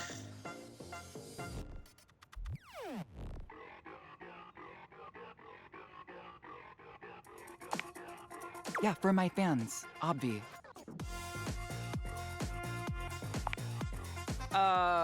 No. And honestly, you're being super disrespectful.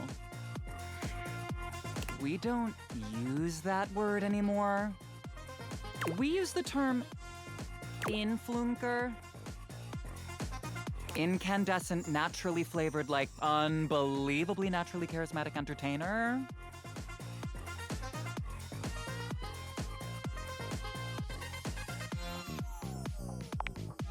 Yeah, that is why we say influnker.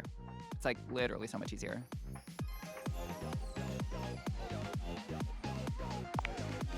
We make everyone's life better. We light up everyone's life. We make everyone's life better.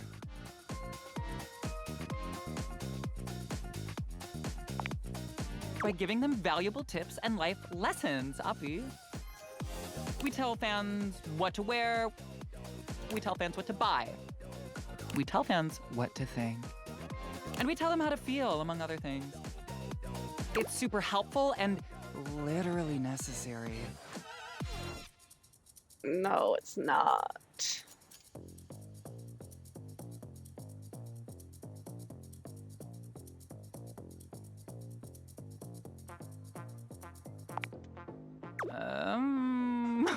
What world are you living in? Because this is the real world. Ugh. Where some people were born to lead. Like me. The only thing you're born to lead is the cha-cha slide. I mean, just look at me. I've got that inner light. I'm a natural. No, you're artificial light. The sun is a natural light. But most people were born to follow. Like, for example, you. Honey. I'm 2 seconds away from unscrewing your natural light. And they're all starving for people like me to lead them.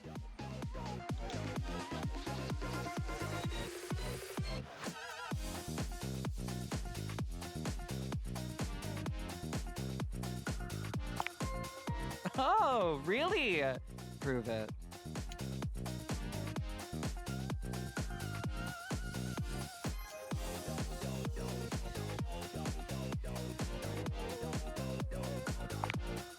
Yeah, it's not about how many followers you have. Honey, you just said it was. It's what's inside that counts. And you do not have the light. You're not gonna have a light once I unscrew all the bulbs. Bye.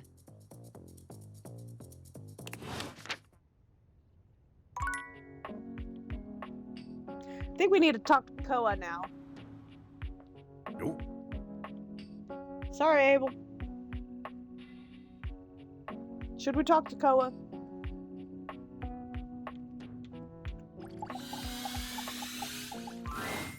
Hey, come get comfy. That fantastic red shirt, by the way, my ka'iloa.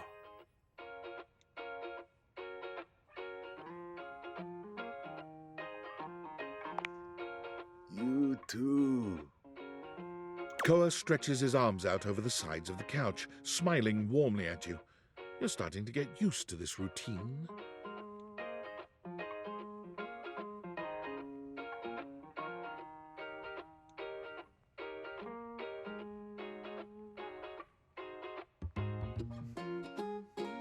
I could sit here and listen to this music all day, to be honest.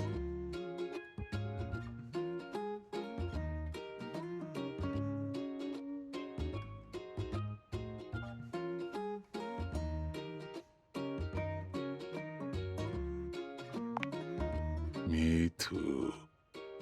Koa breathes in deeply, exhaling with an air of supreme happiness. With every passing moment, you feel yourself growing more relaxed. Koa truly has mastered the art of relaxation. Your body and mind feel as though you've just spent the day at a luxury spa. You've never known anyone to have such an intensely calming effect on their environment. After an indeterminate amount of time, Koa finally breaks your comfortable silence. Hey, I really needed this time. I wanted to say thank you in a way that only a couch can. Ah, sofa snacks. Love them.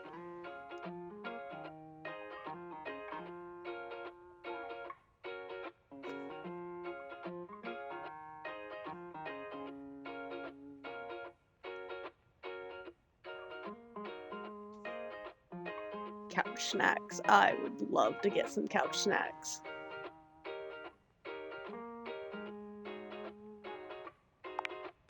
Cult culture really values the little things that are left behind. This might look like old chips and popcorn to you, but these things have been a part of me for years. When I give them to you, I give you a piece of myself. Sir. It's among the highest honors my brethren can extend to anyone else. Give me all the couch goodies then.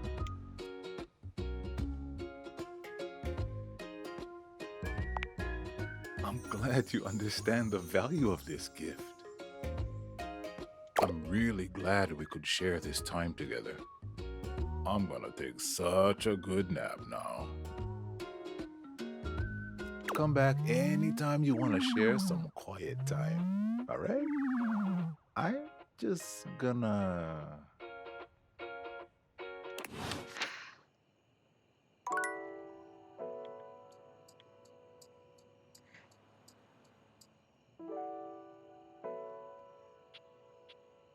Do you want to risk the biscuit and talk to Freddy?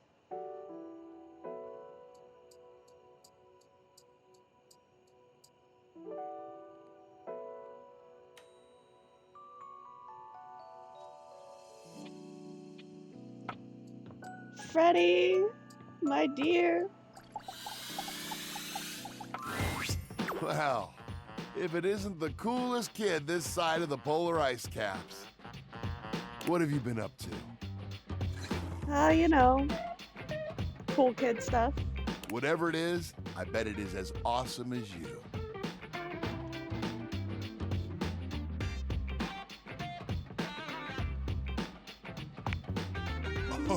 Oh, you're making this Yeti blush. Blush or no, this Yeti does know how to love.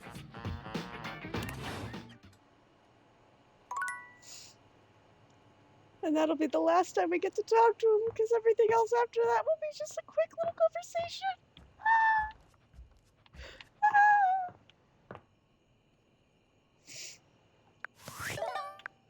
You have a question for Skylar.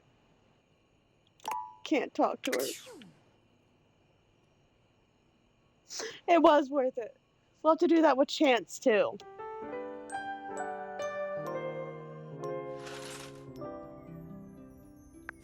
Alright. Where? Okay, there it is. But I think that's where I'm gonna call it. Especially after that wonderful ending. So, I thank you guys for stopping by. I hope you guys enjoyed. Well, it was an experience. We got so many new lovers. It was a great stream. I'm glad you guys enjoyed it this time. And you guys have a wonderful night as well. Thank you guys again. But you know what it is. Be kind, everybody. And I shall see you next time.